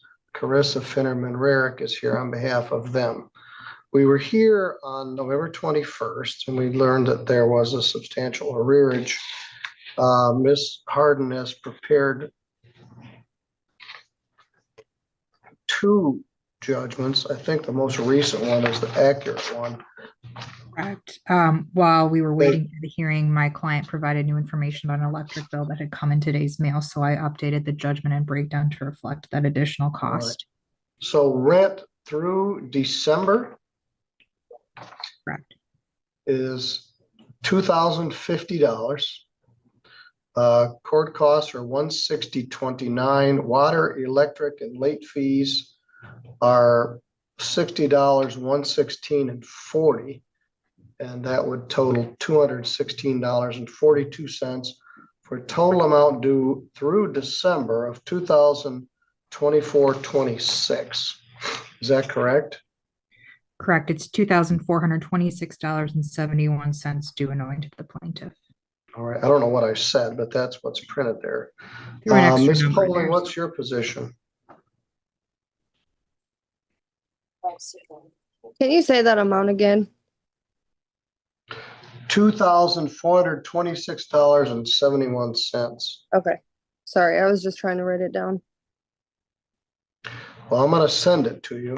That's fine. You have 10 days to pay it or you're subject to being evicted. Okay. 10 days from today is December 31st.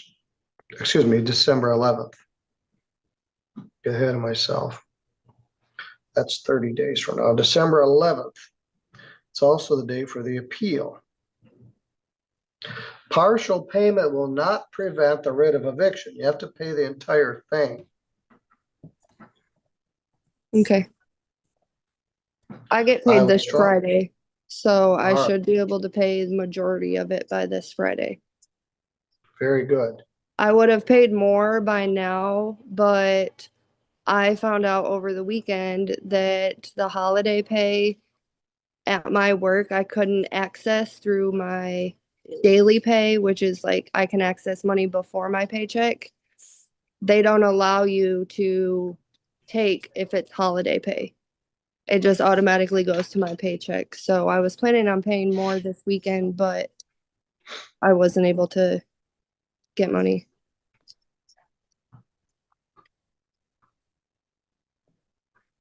All right. Well, that sounds like you have a plan. Stay in contact with your landlord.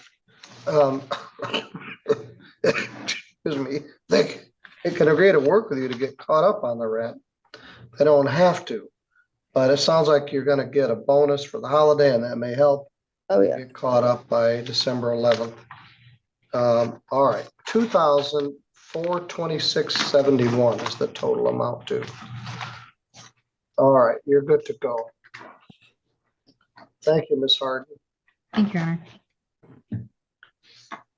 All right, let's take another look at Green Valley versus Gushwa. Mr. Gushwa, I can see him, but I can't hear him. Mr. Gushwa, nod your head if you can hear me. All right. Elaine, Lance re-emailed that judgment to me and to you. Would you bring it in to me, please? I'll go to my email.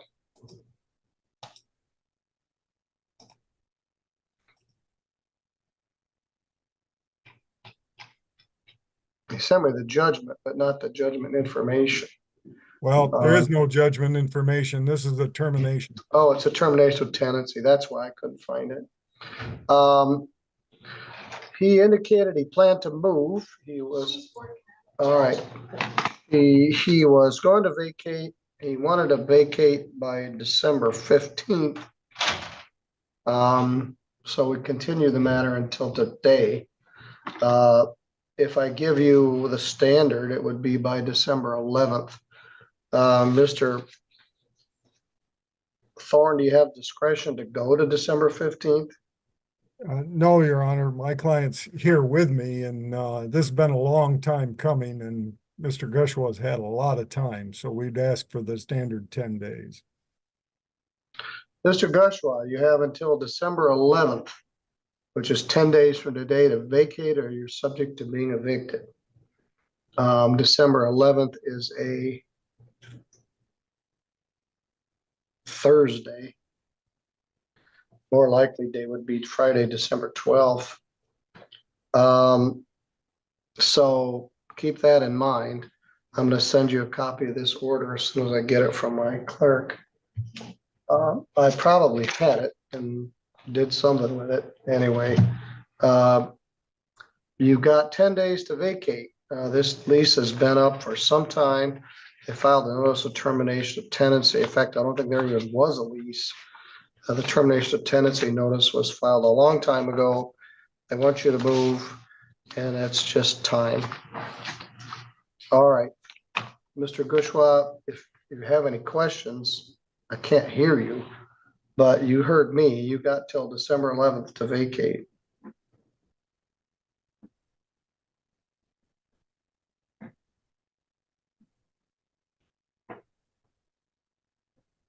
All right, thank you, Mr. Thornton.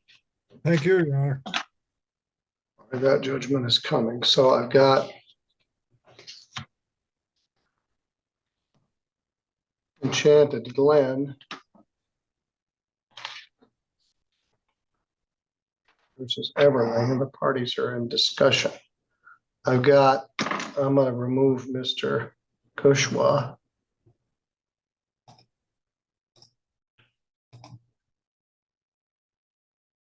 Let's find out who's got. I've also got a vigorous small claims docket with 7 cases on it, except for 3 o'clock. Let's see who we've got. The lady with the Samsung and the ceiling fan is going to give me vertigo. Who am I speaking with? Samsung? What's your name?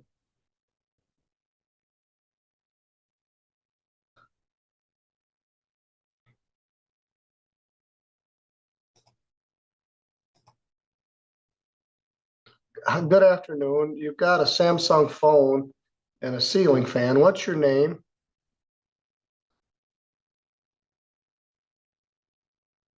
It's kind of day this has been. Can you hear? Yes. Who am I speaking with? Cassie Hershey.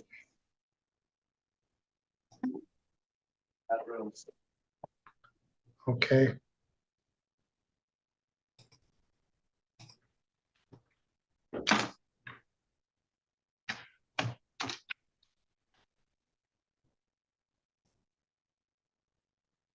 Then I've got Walter's iPhone. Hold up, call these. All right, let me sign this. These judgments got separated from those files.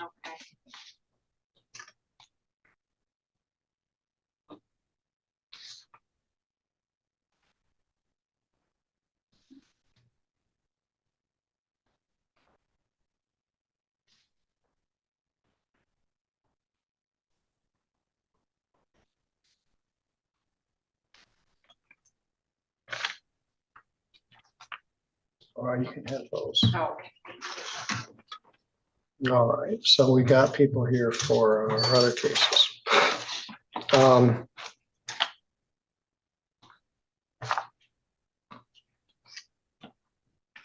have 7.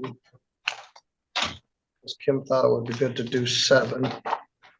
I've got Brenda Cranfill, Jose King, Cassie Hershey, she is present. Kimberly Carter.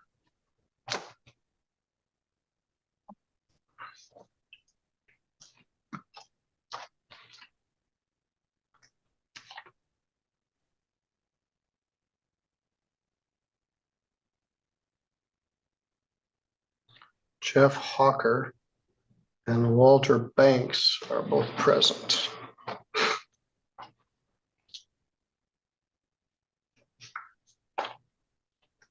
Madison Shelton is here, but Kaylee Zablocki is not. And I've got Jennifer Patterson.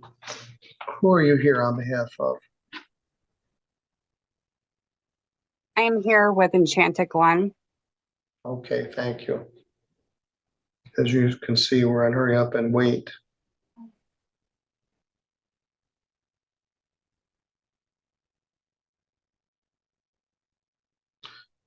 It's not yet 3 o'clock, so we've not yet used up all our landlord tenant time, but we've got multiple one landlord tenant case to do, and then we have 7 small claims matters to address.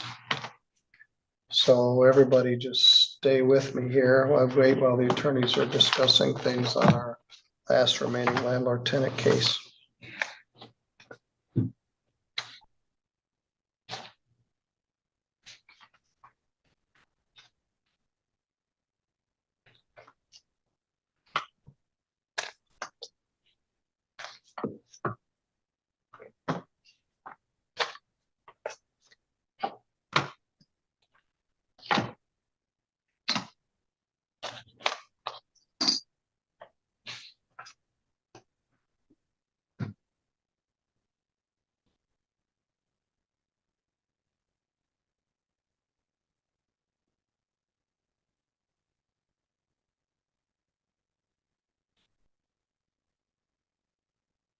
Well, this is time we could be using for other things, but we'll just stay where we're at.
HIRSCHY.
Yes, hello.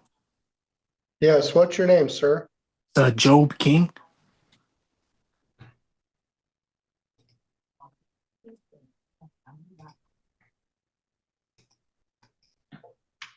All right, you're in the right place. We got a lot going on, so it'll be a minute before we get to your matter. Okay. All right, we have a bunch of landlord tenant cases that have been completed. We have one more to do, and we have a lot of people here who are waiting for their turn for small claims cases.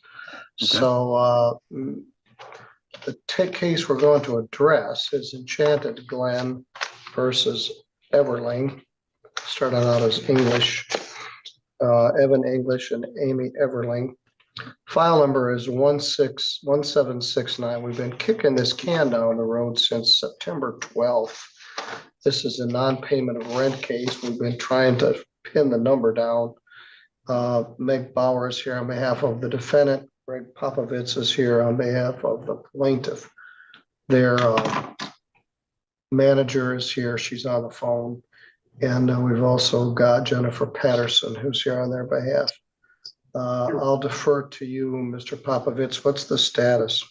Meg and I are adamantly trying to work to resolve this because you've indicated it's been kicked down the road. We had a conversation. If we could both have breakout rooms with our client, we're talking substantively and maybe with some ability to give these parties some closure.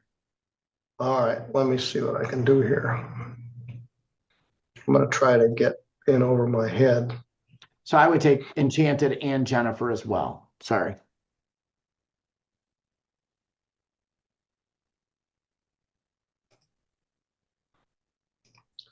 I try to open two rooms. Every time I do that, I get sideways. All right, I'm going to assign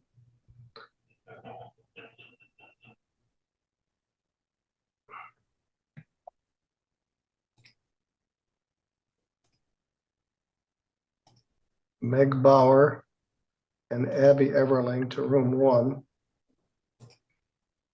And I'm going to assign Greg Popovitz, Enchanted Glen, and Jennifer Patterson to room 2. I'm so proud of myself. All right, let's see if I make this work. Everybody join the room. I'll be here. Thank you, Your Honor. Thank you, Judge.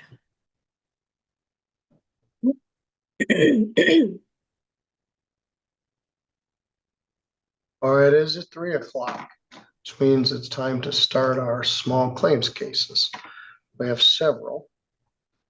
The rules are different for small claims cases. Let's see if we've got some of our parties here. James Seifert or Rich Truckee. Either one of those parties are here. Jeff Hawker versus Walter Banks Jr. Both parties are here. Madison Shelton versus Kelly Zablocki. Madison Shelton is here. Kelly Zablocki is not. This was entered as a default, and then it appeared that Ms. Zablocki had actually never gotten served. Mr. Truckee called. Yes. He said unfortunately he will not be here, neither in person or by Zoom. All right. Do we have service on Kelly Zablocki? She's the one that came in and filed, and she should be showing up. No, she's not.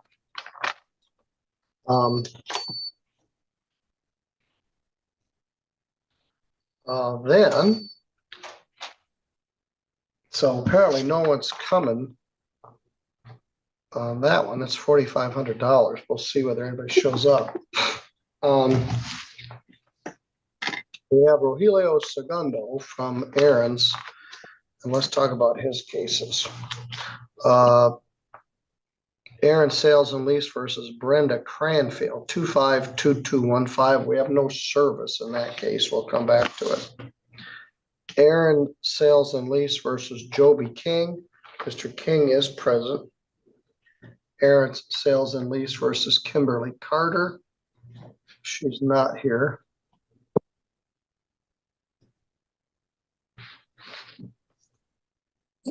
She did file an answer. See what her deal is.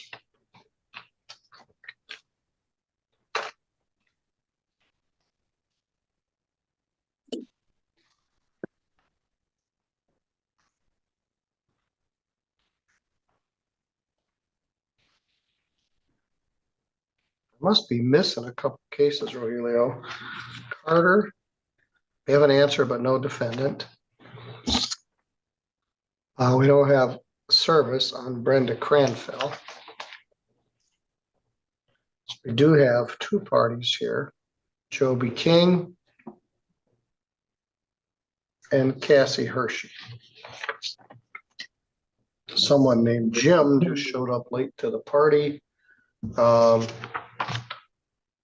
Is that James Seifert? Yes, it is. All right. Could you turn your camera on?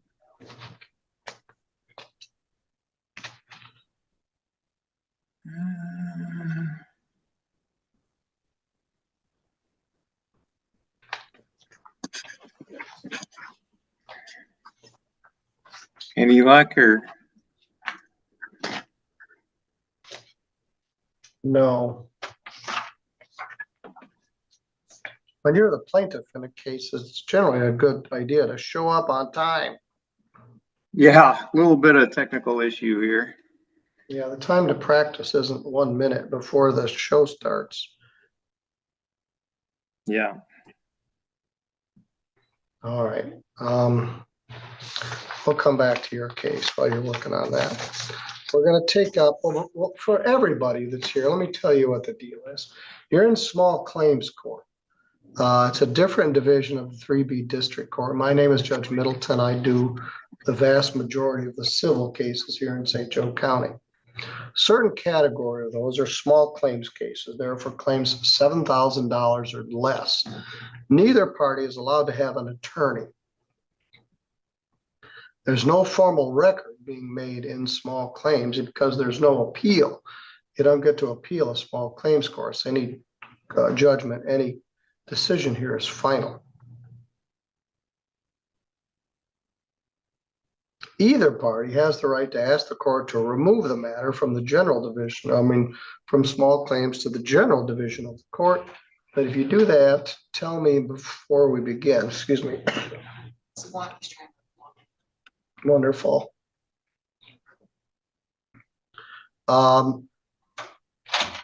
Anyway, Mr. Hawker, do you understand that once we begin, any decision here is final?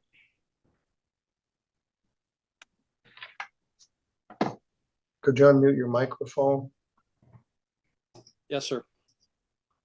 Mr. Banks, you understand? Yes, I got a request of the court, Your Honor. Yes, sir. I'd like to request that the court dismiss the case against me based on the court lacking personal jurisdiction, as I do not reside in St. Joe County, and the court lacking subject matter jurisdiction, as the claim did not arise or any action or occurrence that happened in St. Joe County. Well, Mr. Hawker lives in St. Joe County, and I have jurisdiction over you because you're here. He's claiming the statutory maximum, $7,000. He claimed he purchased a pair of jet skis from you, advertised as working units. The engines are bad. He spent $8,200 on these jet skis. Now, normally buying something used without a warranty has got issues with it. But anyway, your motion to deny for lack of jurisdiction is denied. A, you're here. B, he lives here and he bought these here. No, Your Honor, he bought them in Calhoun County. All right, but he lives here. He lives in Sturgis at Lake Champlain. Mr. Hawker, why do you believe he owes you $7,000? When I purchased the jet skis, he said that they were good units. They run, although he purchased them a year and a half prior to my purchasing them from him. He did not use them, but he still said that he would still stand behind them. So I brought them home. I put oil in them, and the one unit would not even start. So I took the units to the dealership in Kalamazoo, Ziegler Power Motorsports. They tested the unit that would not start and said that the compression was bad on all 4 cylinders. And they could not repair it due to not being able to get parts. It was such an old unit. The second unit I brought home. I could at least get it started, but I put it in the water for a test run. It blew out smoke, and then the engine seized up, and neither units are functioning. And the maximum damage allowable would be the $7,000. So that's what I am asking for. All right.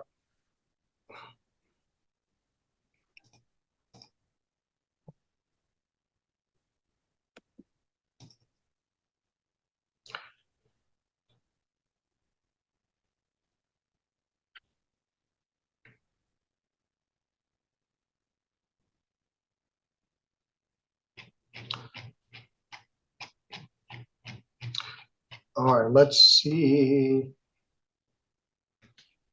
what we got here.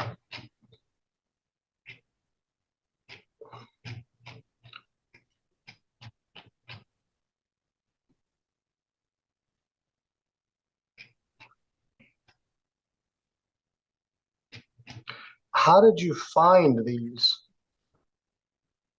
Craigslist? Yes, sir. You understand how foolish this is? Gee whiz. 2028 Yamahas. They're almost 20 years old. There's no warranty from the company. Did he provide any warranty? He said that they were good units and he would stand behind them. He I'm would not sure that sell them. rises to the level of warranty. Mr. Banks, what's your position? Yeah, I purchased them, like I said, a year and a half ago. I never used jet skis. I invested $1,500 to $1,800 that in equipment, new vests, new batteries, ropes, fire extinguishers. Due to a injury to my shoulders, I wasn't able to use them. I purchased them as is. Like I said, never did anything, never had them in the water. And due to the fact that he had opportunity to grab them and test them before purchase, like other people had contacted me and asked they would have to do start them up and do a sea trial or whatever they needed to do to purchase them. He had that opportunity to do as well, but he chose not to, and he bought them as is. Like I said, I did give him all that stuff for free. I am well over 11,000 in new stuff that I added that I just gave to him with the jet skis. New tires, new fenders. I gave him the old tires as well. So 4 So this tires. included the trailer, a dual trailer and all of that? Yes. Plus the extras that I bought and purchased to ride them, but I never got to. So I'm 12 grand. I gave him over about 12 grand worth of stuff in the deal. You're both very foolish. You're selling something and saying it's operational and you never even put it in the water yourself. You're either fraudulent or willfully ignorant of whether these would run or not. They sat for some period of time without running through the winter. Don't know whether they're winterized properly. Don't know whether they were sealed. Mr. Hawker, you're even more foolish. You see a Craigslist ad, you give a guy $8,200 for something and never bother to see whether it'll run or not.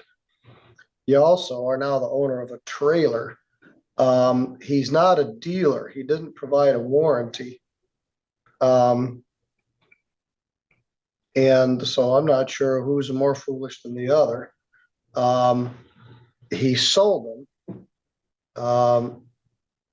for $8,200. The trailer, how much is the trailer worth? $4,000 alone. That's hard to discern what a used trailer is. It looks like a nice trailer.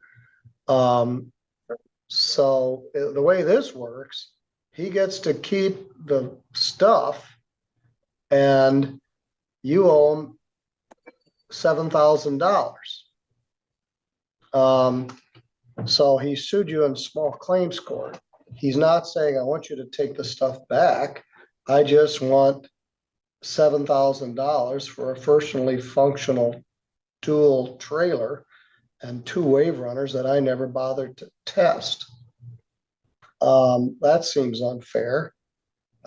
He keeps the stuff, including the trailer, and you pay him $7,000. That's a pretty good deal for him, not such a good deal for you. The other side of the coin is he gets nothing. You sold him this stuff without a warranty. I'll stand behind him. I wouldn't exactly say it amounts to a warranty. You're not a dealer, and he never tested them. And he gets to keep the trailer, which I'm not sure how much it's worth. I owned a wave runner trailer at one time, a long time ago, and it was steel, not aluminum.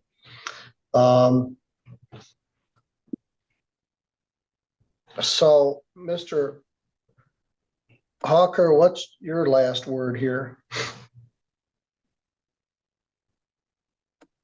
I will accept the court's decision.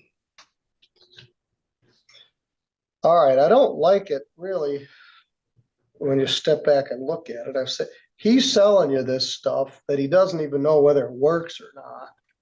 Expensive motorized equipment. He never bothered to start it, although neither did you. He made improvements to it, put new tires, fenders, other ancillary equipment like jackets and that sort of stuff, selling you saying, hey, I guess it works.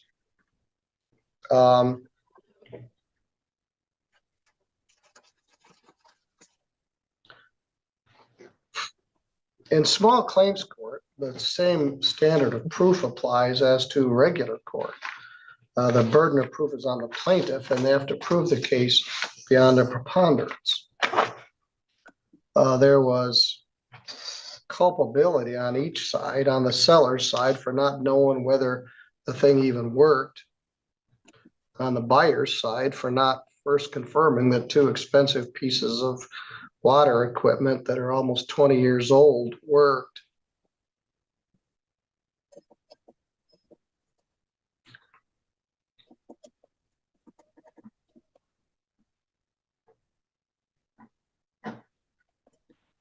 I find a tie, in which case the tie goes to the defendant. Plaintiff has to prove the case beyond 50%. Mr. Hawker does have these devices, which are apparently have some value, and he also has the trailer, which may have some value to recoup against his $7,000. But allow him to keep both units and the trailer and $7,000 just is too unfair. The defendant was a private seller. He was not a dealer, and there was no express warranty. So I find for the defendant, the damages are 0. Mr. Hawker, perhaps you can sell some of this stuff and recoup some of your investment. But I find for the defendant. All right, thank you both. Thank you, Your Honor.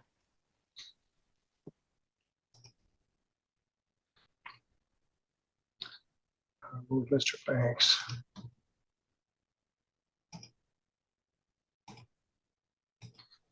Now, Callie Zablocki showed up late to her own party. This is complicated. And I'm going to do that one last. I've got James Seifert, who's got 1 foot in it. Mr. Seifert, could you unmute your microphone?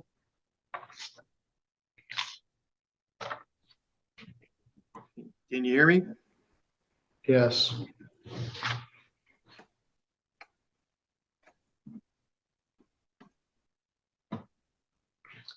This matter is James Seifert versus Rich Truckee. File number is 251975SC. Mr. Seifert hired Mr. Truckee to do some seawall repair at his property in Portage, paid him $4,500. Mr. Truckee never performed the work. Summer's over, fall's over, it's hard winter, and he hasn't returned $4,500. Mr. Truckee called a few minutes ago and said he wouldn't be able to be here. If he could call us, I guess he could call into this. Mr. Seifert, wherever you are, will you raise your right hand? It is raised. You swear or affirm any testimony you're about to give in this matter will be true to the best of your knowledge and belief? Yes. Did I recite the facts correctly here? Yes. He has $4,500 of your money and you have no seawall. Yes. Needs repair. Yes. So does mine. I guess I won't hire this guy. All right. Well, he's not here and he's knowingly not here. And I find by default that he owes you $4,500 plus $88.25 in court costs and $93.22 in service.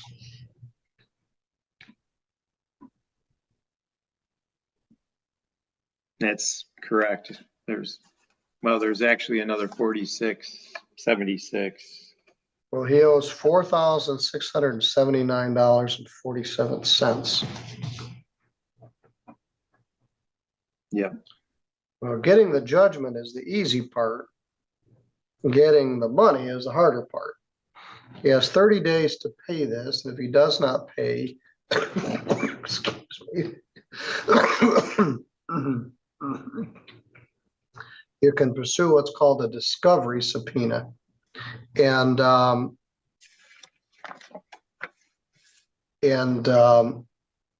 try to compel him to come in here to address his ability to pay on this debt.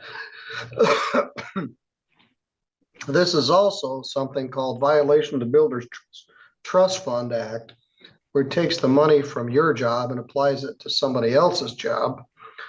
You also need a license to do this. I don't know whether he's a licensed cement contractor or seawall repair, but you need a residential building and alteration contractor's license to do it.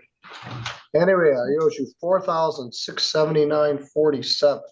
If you don't get your money, I suggest you come in here to the court in December.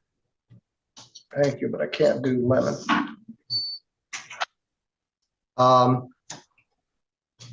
And ask for a discovery subpoena that would compel him to come in here. All right, are you still at the East Shore Drive in Portage? Yes.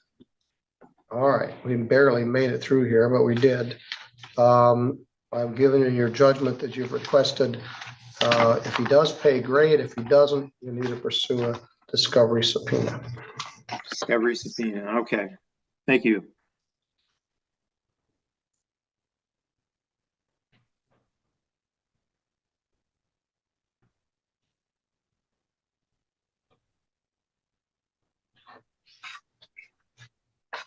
All right. Let's wade through our Aaron's sales and lease. And then we'll take up Miss Shelton and Miss Zablocki. Mr. Segundo, Mr. King, and Miss Hershey, would you all please raise your right hand? Do you all swear or affirm any testimony you're about to give in this matter will be true to the best of your knowledge and belief? Yes. Yes. Yes. All right, let's take the two that we got. In Mr. King's situation, I get these Aaron's cases mixed up. I reviewed the cases last week and again earlier today, but sometimes I lose my facts.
Mr. Segundo, you're asking for $1,079.54. The stuff that he rented is unreturnable due to cat scratches and cat smell, also refusing to pay. The items rented were. It was a sofa. Sofa. Mr. King, what's your response? Well, I had lost my job, and I've been in contact with them and telling them that like I lost my job, and we've been door dashing and stuff like that. Okay. You still have the couch? Yeah.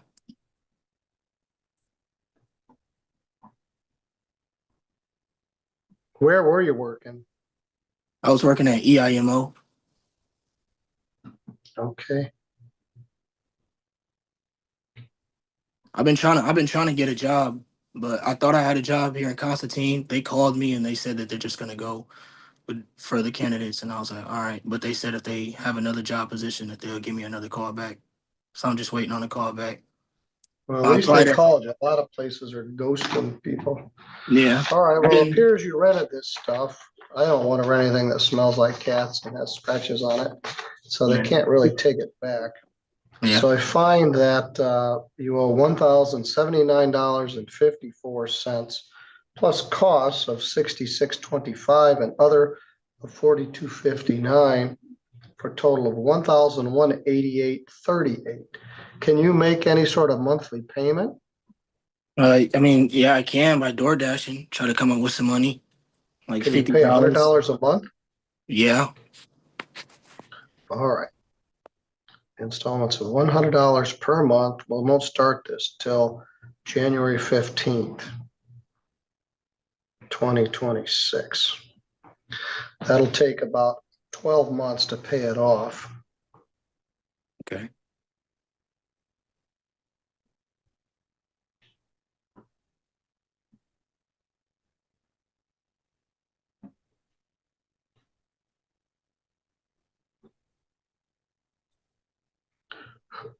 Who's your biggest DoorDash restaurant?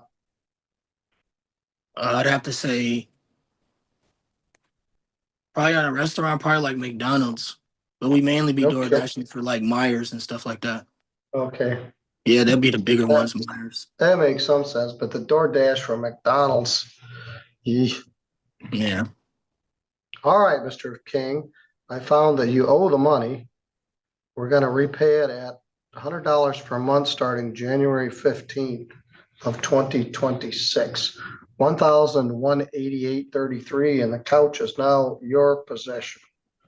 Okay. Cat scratch fever and all. All right, Mr. King, thank you for your patience. All right, so yeah, blessed day. All right, you're good to go.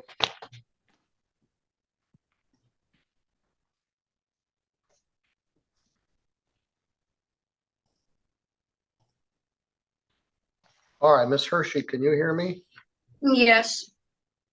All right, this one is a claim for $3,719.52. Let's take a closer look at your case. You're both under oath. You both explained the circumstances of small claims court. Let's see what we're talking about here before I get my cases all confused.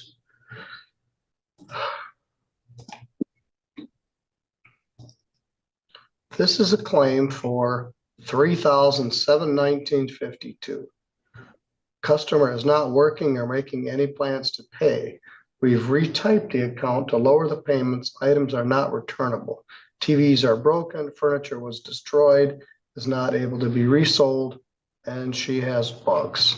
So it sounds bad all the way around. Mr. Segundo, what's the status here? So we try to maintain communication with her. She'd answer the phone and everything. But every time we try to talk about a payment, she would say that she's not working and then really had no plans on when she could make a payment. If she had given us a date, we would promise the account we wouldn't even be calling her, but, yeah, we were trying to at least see if like she's working or trying to work or something. She said she's looking for work, but I mean, we haven't All received right, the well, let's payments at talk all. about everything that's in there. Upholstered, you got a PS5, a 55-inch television set, a soft sofa chase, a rocker recliner, a 72-inch TV stand, 55-inch smart TV, an 8-inch queen foam mattress, 8 foot, a 9 foot foundation mattress encasement, and a twin queen frame. So it's bedding, upholstered furniture, and electronics. And she presently has all of it, Yes, and none of it is returnable. no, yeah, I mean, even the stuff that, she was trying to return was either broken or had bugs.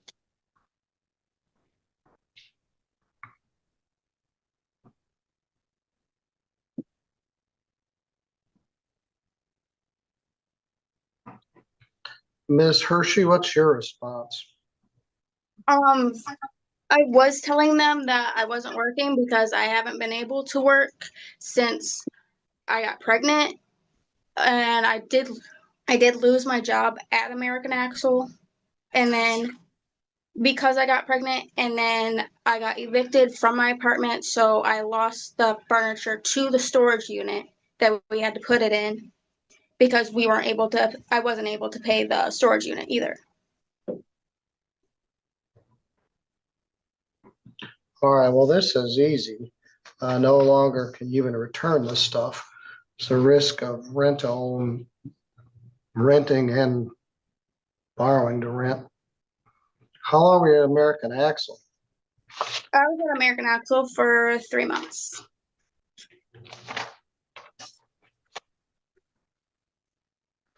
All right, well, you owe this money.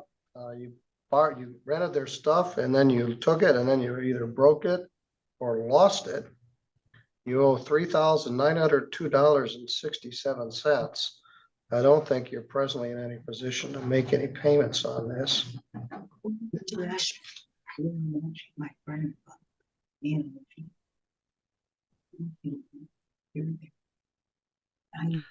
What, are you at Lafayette Street, B6? Yeah. Yeah.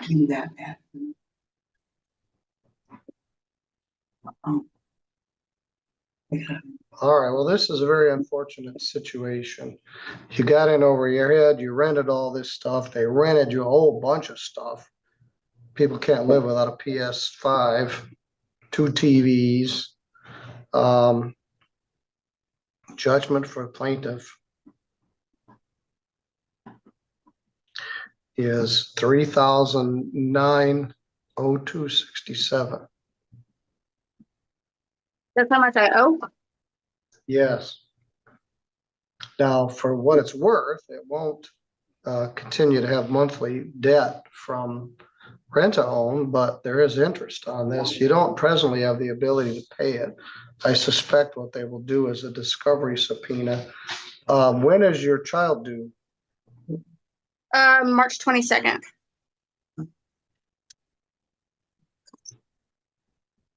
Well, good luck to you.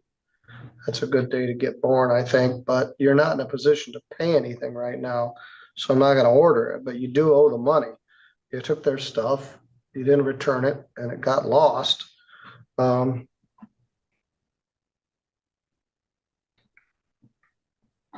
This judgment is good for 10 years. So if your circumstances change, they can attempt to collect on it. But you're free to go. Rogelio, you know where she is if you wish to do a subpoena. Yep. Okay. All right, Ms. Hershey, best of luck to you. Thank you.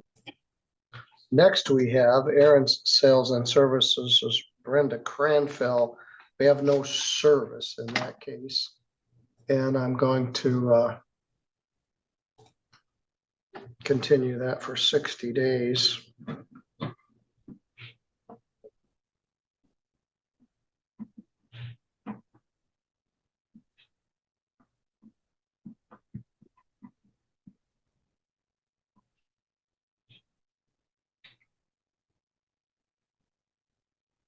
for 60 days to try to obtain service.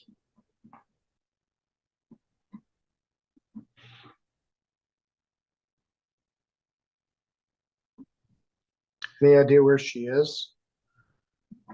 She's still there. She just won't answer the door. She actually threw everything outside, and we were gonna go out there to pick it up, but we noticed bugs, so we left it alone. Like it was really bad.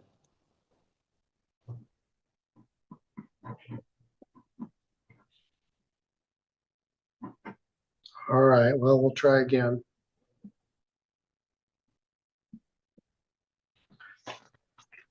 Next, we have Aaron Sales and Lease versus Kimberly Carter. We do have service, we do have an answer, but she's not here. It's a claim for $2,291.13.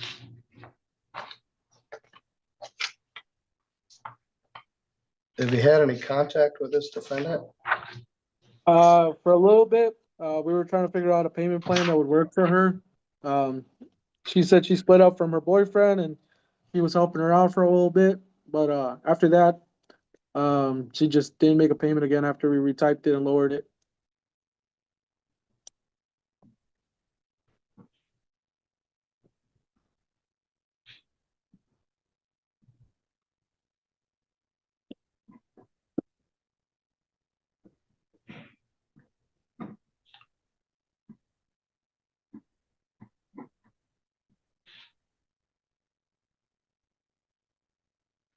She did file an answer, but she didn't appear. So default will enter in the amount of $2,291.13 plus costs of $86.25. Total of $2,377.38. Again, getting the judgment's the easy part. Getting the money is all hard.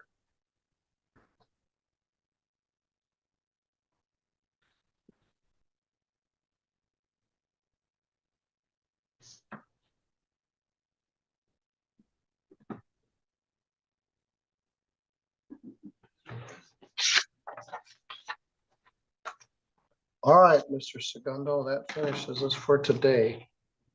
All right.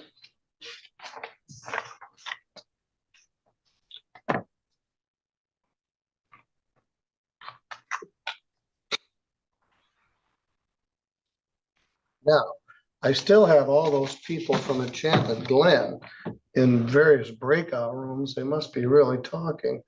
But I have Miss Shelton and Miss Zablocki. So Miss Zablocki, would you join us, please?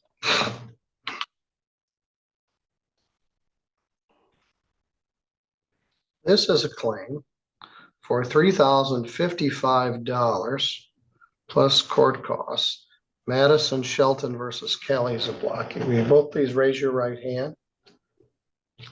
Do you swear or affirm any testimony you're about to give in this matter will be true to the best of your knowledge and belief? Yes. Yes. All right, let me back up. We were here some time ago. This had to do with money that was allegedly borrowed by the defendant from the plaintiff. The amount of $3,055. Ms. Shelton was here on September 2nd, and Ms. Zablocki was not. So I entered a default judgment on behalf of the plaintiff.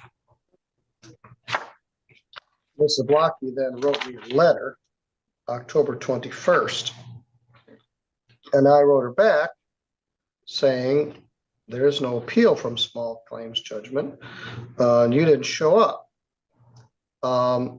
And you didn't file the demand to set it aside within a timely manner. Then the clerk gave me something. What's a date stamp on this? November 10th.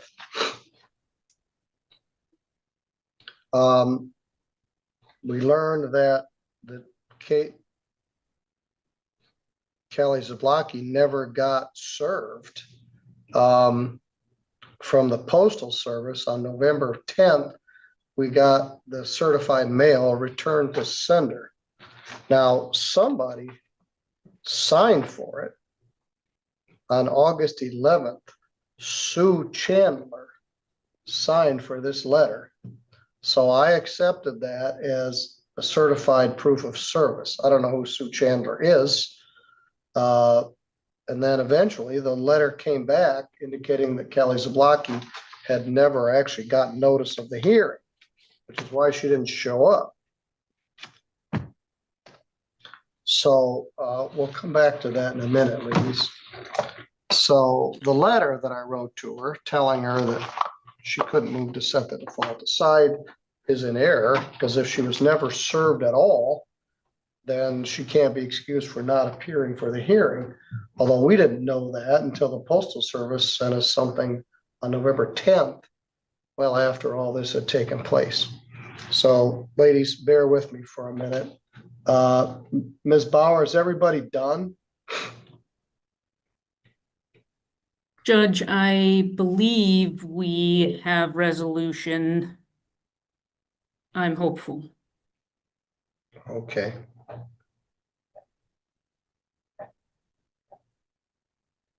I indicated to Attorney Popovits that we would be leaving our breakout session and see him back in front of. All right, well, I'll continue to proceed on this other case. So, Ms. Shelton, you were here back in September, and we made a finding in this case. I put you under oath, and you believe, now this was convoluted. It's a bunch of emails and screenshots and text, and I frankly can't tell what is what. You did give me, however, a breakdown accounting of why you believe that she owed you this much money. And we sort of went from that. Miss Blocky, do you have that in front of you? I'm sorry, what'd you say? She gave me a breakdown of that adds up to $3,055 of this money that she says that you owe her. Okay. So it goes back to December of 24.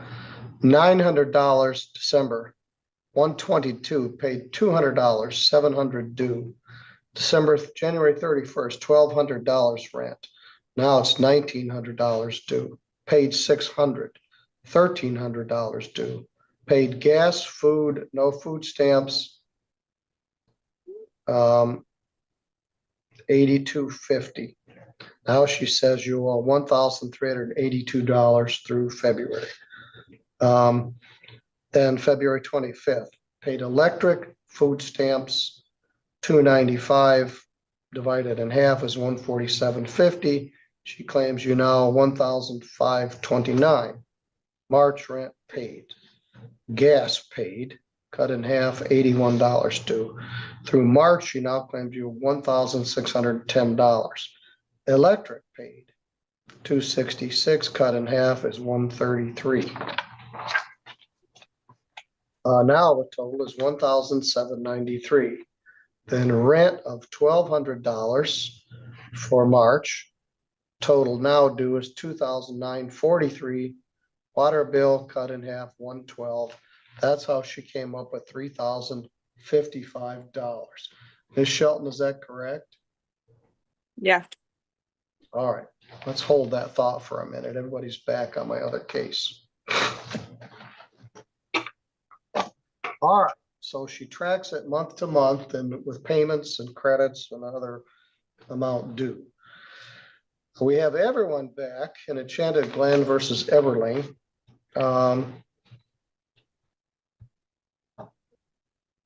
Welcome back, everyone. We've been working on other business. I've been trying not to fall out of my chair from this cold I have. I'll defer to you, Mr. Popovits. What's our status here? Your Honor, we're able to place, oh, there we go. Your Honor, thank you very much. Gary Popovits appearing on behalf of Enchanted Glen. We were able to, through 2 private breakout rooms, reach an agreement. I can place a portion of it on the record, and Ms. Bauer can certainly chime in and correct me if I make a mistake. But the parties have agreed to a negotiated amount of $3,998.80 to be paid by January 31st. All right, that's through December? Through January. Through January. There is a new lease that's prepared to be signed. That's will happen with the complex, and the current rental rate is $5.99. And there was a negotiated amount through November, but the parties have agreed that $5.99 would be paid for December and for January, and that amount of $3,998.80 includes all of it. It also includes $341.80 of court fees, the filing fee of $130, the court mailing fee of $26, service fees of $110.80, and a statutory attorney fee of $75. All right, so how much are court costs? Court costs are $341.80. All right. That's included in the 3,998. And 80 cents, yes. Yes, okay. All right. And the parties have agreed that part of this is Enchanted Glen will participate with any third-party agency that payment assistance may come from. There are some technical issues that Enchanted Glen may have with working with certain third-party agencies. We will still agree to participate and cooperate fully. The tenants will hopefully advise us of their efforts early on, so contact can be made with the third-party agency to troubleshoot any of those technical issues as to acceptance of payment or payment processing. There's also a condition that Ms. Bauer can explain in more detail, because I don't want to misstate the terminology, but there is a counseling component. These tenants have had some other issues that are outside of the non-payment that have been discussed loosely by Ms. Bauer and I throughout the pendency of the action. And one way to help these parties reach a global resolution, there is an agreement, I believe, by these tenants to participate in some counseling, and then as a condition, if they enroll and participate, the previous violations will be waived, not waiving future violations, but at least it helps the parties with a fresh start. And Ms. Bauer, hopefully you can chime in and clarify where I may have confused things. I think that actually does reflect what we've said, what the parties have agreed to pretty well. I could break those numbers down differently for you, Judge, based on rent, court costs, and late fees, but I fear putting additional numbers out there may be confusing. As my colleague has Now, stated. one of the concerns, I'm sorry to cut you off, that you had was you didn't want to, the funding agencies didn't want to pay their rent and then find out they were going to get evicted anyway for other past alleged grievances. So this counseling component would waive all past grievances. And as Mr. Popovich said, start with a clean slate in January. So they can get their rent paid, get some financial assistance, and start with their rent being $5.99 per month this month and next month. Mr. English, did you hear everything that was said? You need to unmute your mic. Yes, I did. Yep.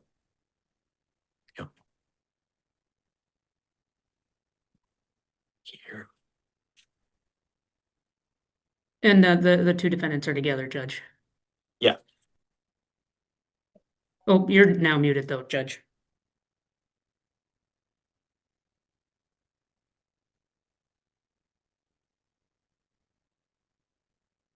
Can't figure it out.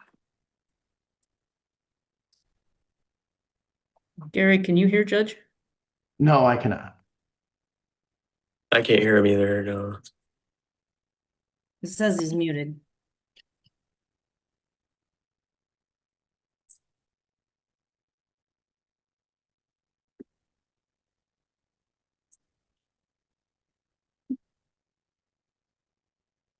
Sorry, Judge, I couldn't read your lips on that one.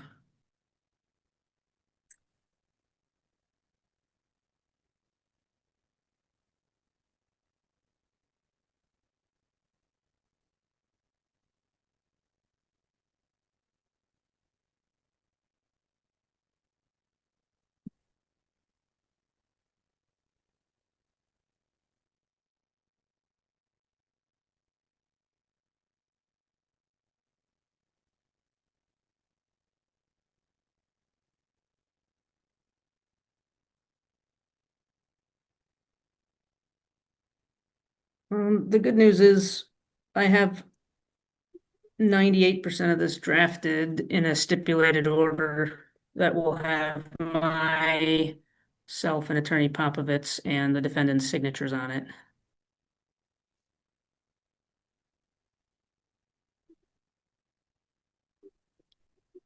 I came in very early this morning. We can hear you And now. when I do that, it kicks me out after 8 hours. So if I don't catch it, it turns me off. Got here about 10 after 7 to get ready for the day, which has been a long day. When I kicked him off, I hope he understood I wanted him to come back. So.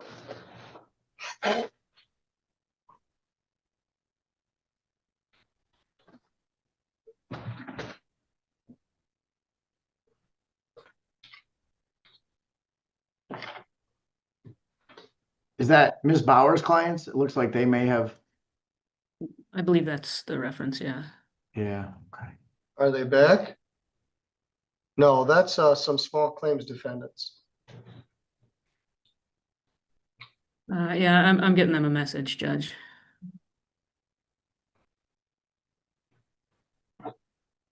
I will have their stipulation, their signatures on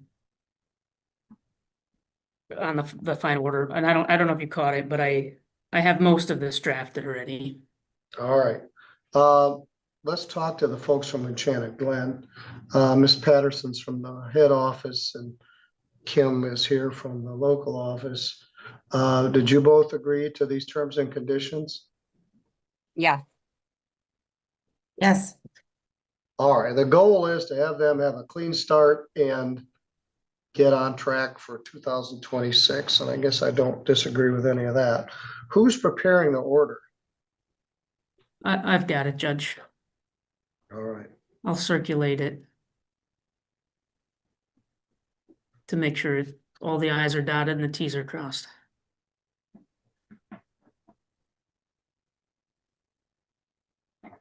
You guys did a lot of work on this. You know, it took us from September to December, but you've tried to take care of pre-existing problems, work toward December and January. Now the ball's in their court. All they need to do is hold up their end of the deal and they can start with a fresh start. Not we worried about it, but if they're going to get back in other bad habits, maybe there'll be a further hearing. But we've determined the amount of money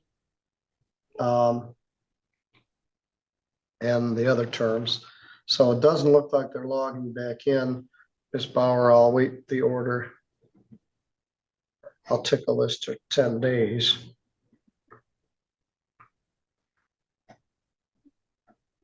Thank you, Judge. I appreciate your accommodating us so that we could get this over the finish line here. All right, thank you. We did manage to make it work, so there was something to be said for that. All right, thank you, everyone. Mr. Popovitz, for your hard work and everybody else. All right, we'll return back to our small claims case. Have a good afternoon. Thank you. It's almost over. And I can blow my nose with wild abandon once I get off the bench.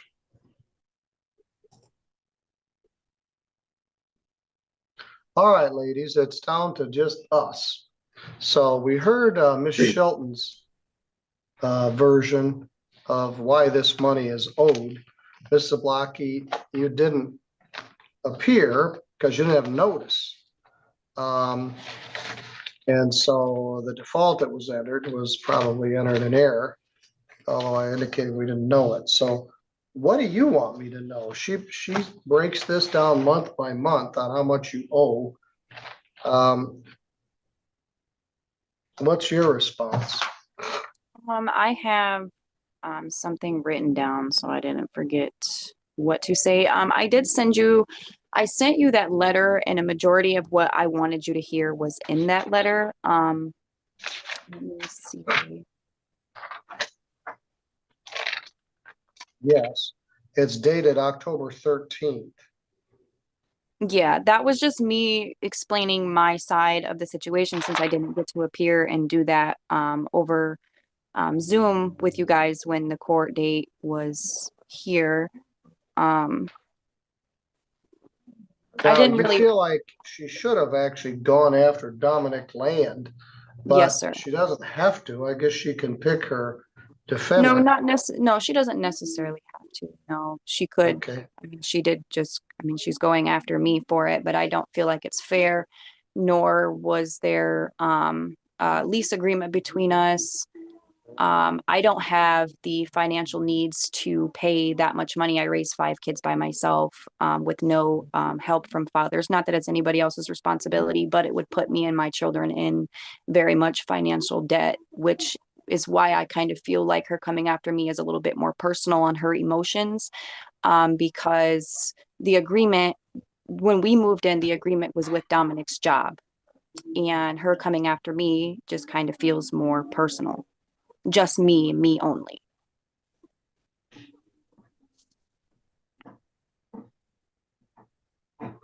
Well, as I said, she can pursue her defendant, but why not sue Dominic if he's another source of collecting on this? Because I didn't make any agreements with Dominic. I only talked to Kaylee. That's false.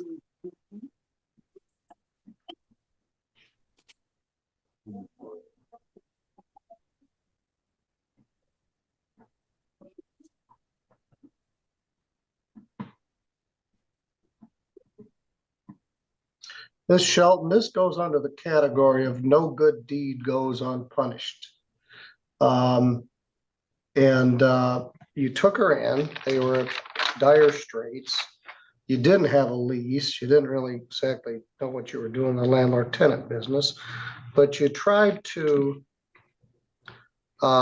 keep track each month of how much was due. Yep. Perhaps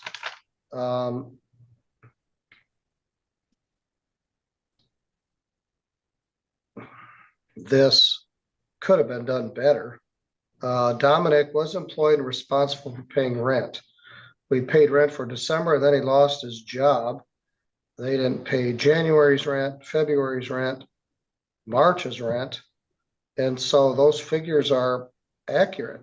Now, this is a lot of rent for a basement. Probably not code compliant, but nonetheless,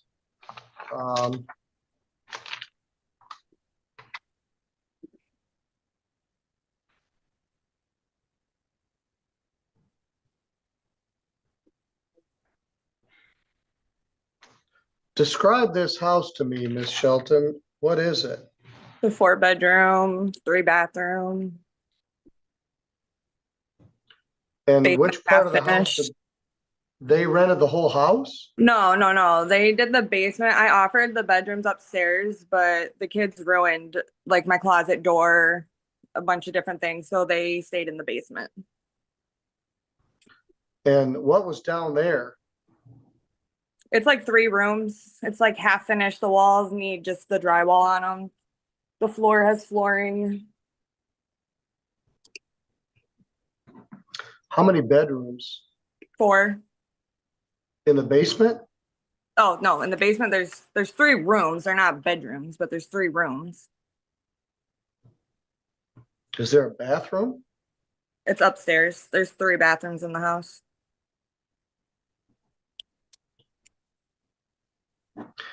And then what about a kitchen? There's a kitchen. So they had access to the bathrooms and the kitchen? They had access to the whole house, yes.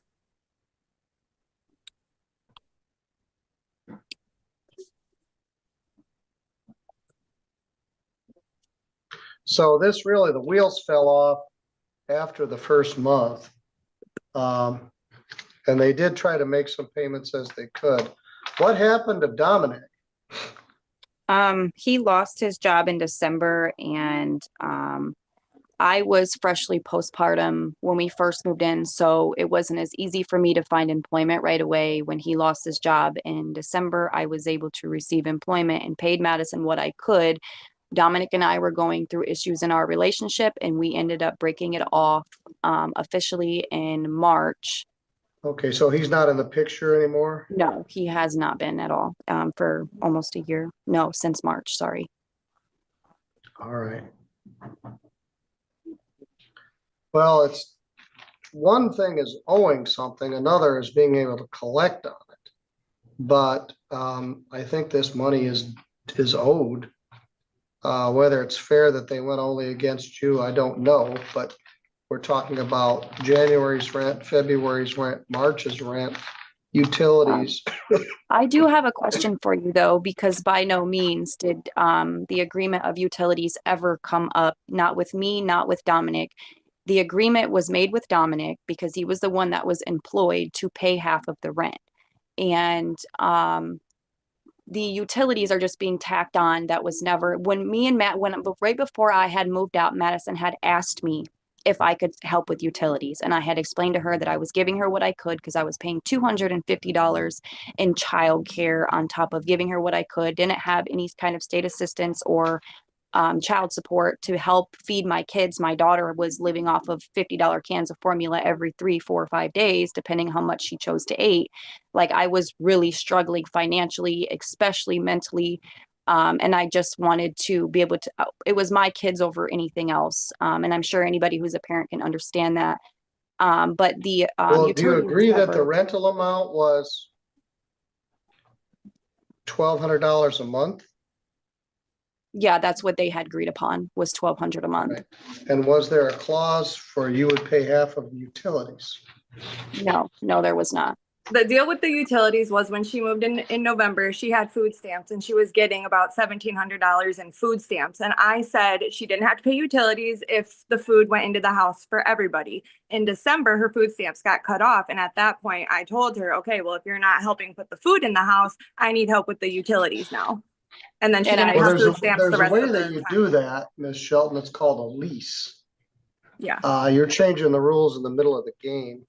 I think everybody's on the same page that rent is $1,200 a month.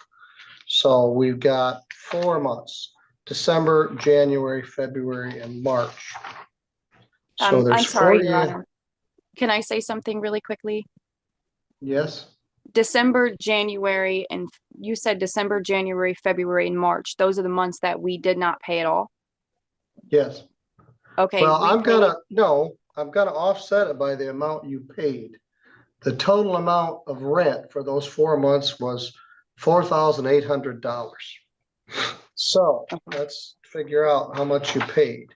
You paid $300 in December. You paid $200 in January. You paid $600 in January. March rent paid. Did she pay March's rent? Yes. No. Or I thought she did. If I wrote it down that she did, she paid it. All right, then she owes $3,600.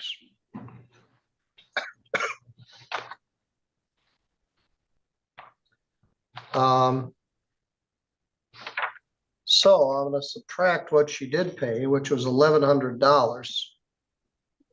Let's recap that. It appears that she paid $300 in December, $200 in January.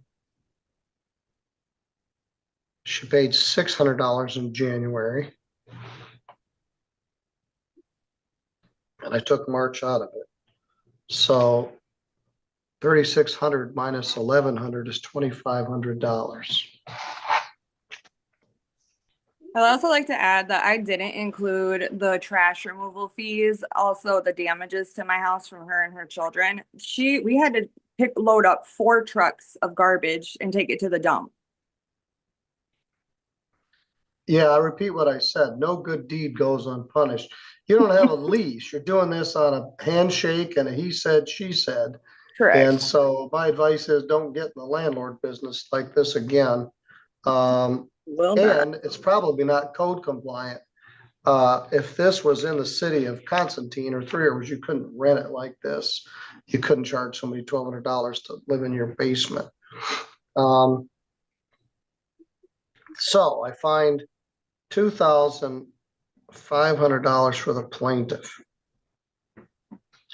plus the court costs of $86.25. Total is $2,586.25. Miss Shelton, Ms. Zablocki, I don't believe you presently have the ability to pay anything on this. You got 5 children and no child support help. I make $13 an hour, Your Honor. You're just barely keeping your head above water, but I don't even nonetheless, think I'm above water. this was a debt that was incurred. I took all the utilities and other expenses out of it. I gave you credit for everything that's been paid. So the motion to set aside, the default was set aside for lack of service.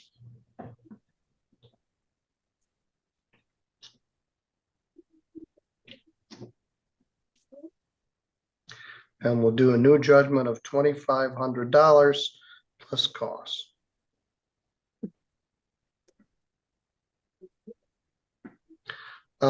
Ms. Shelton, you're still on Michigan Avenue? Yes, Is that where this house was? yes. Well, you can't do that in the city of Three Rivers. 318 East Michigan. Is that the big house that Dave Miller used to own? I don't know a Dave Miller. Is it kitty corner from Riverside Church? No. I'm trying to figure out, I'll look it up. At any rate, yeah, this wasn't code compliant with the city of Three Rivers. Ms. Zablocki, is your union address presently correct? No, Your Honor. I'm going to shut off the live stream and have you give me your address.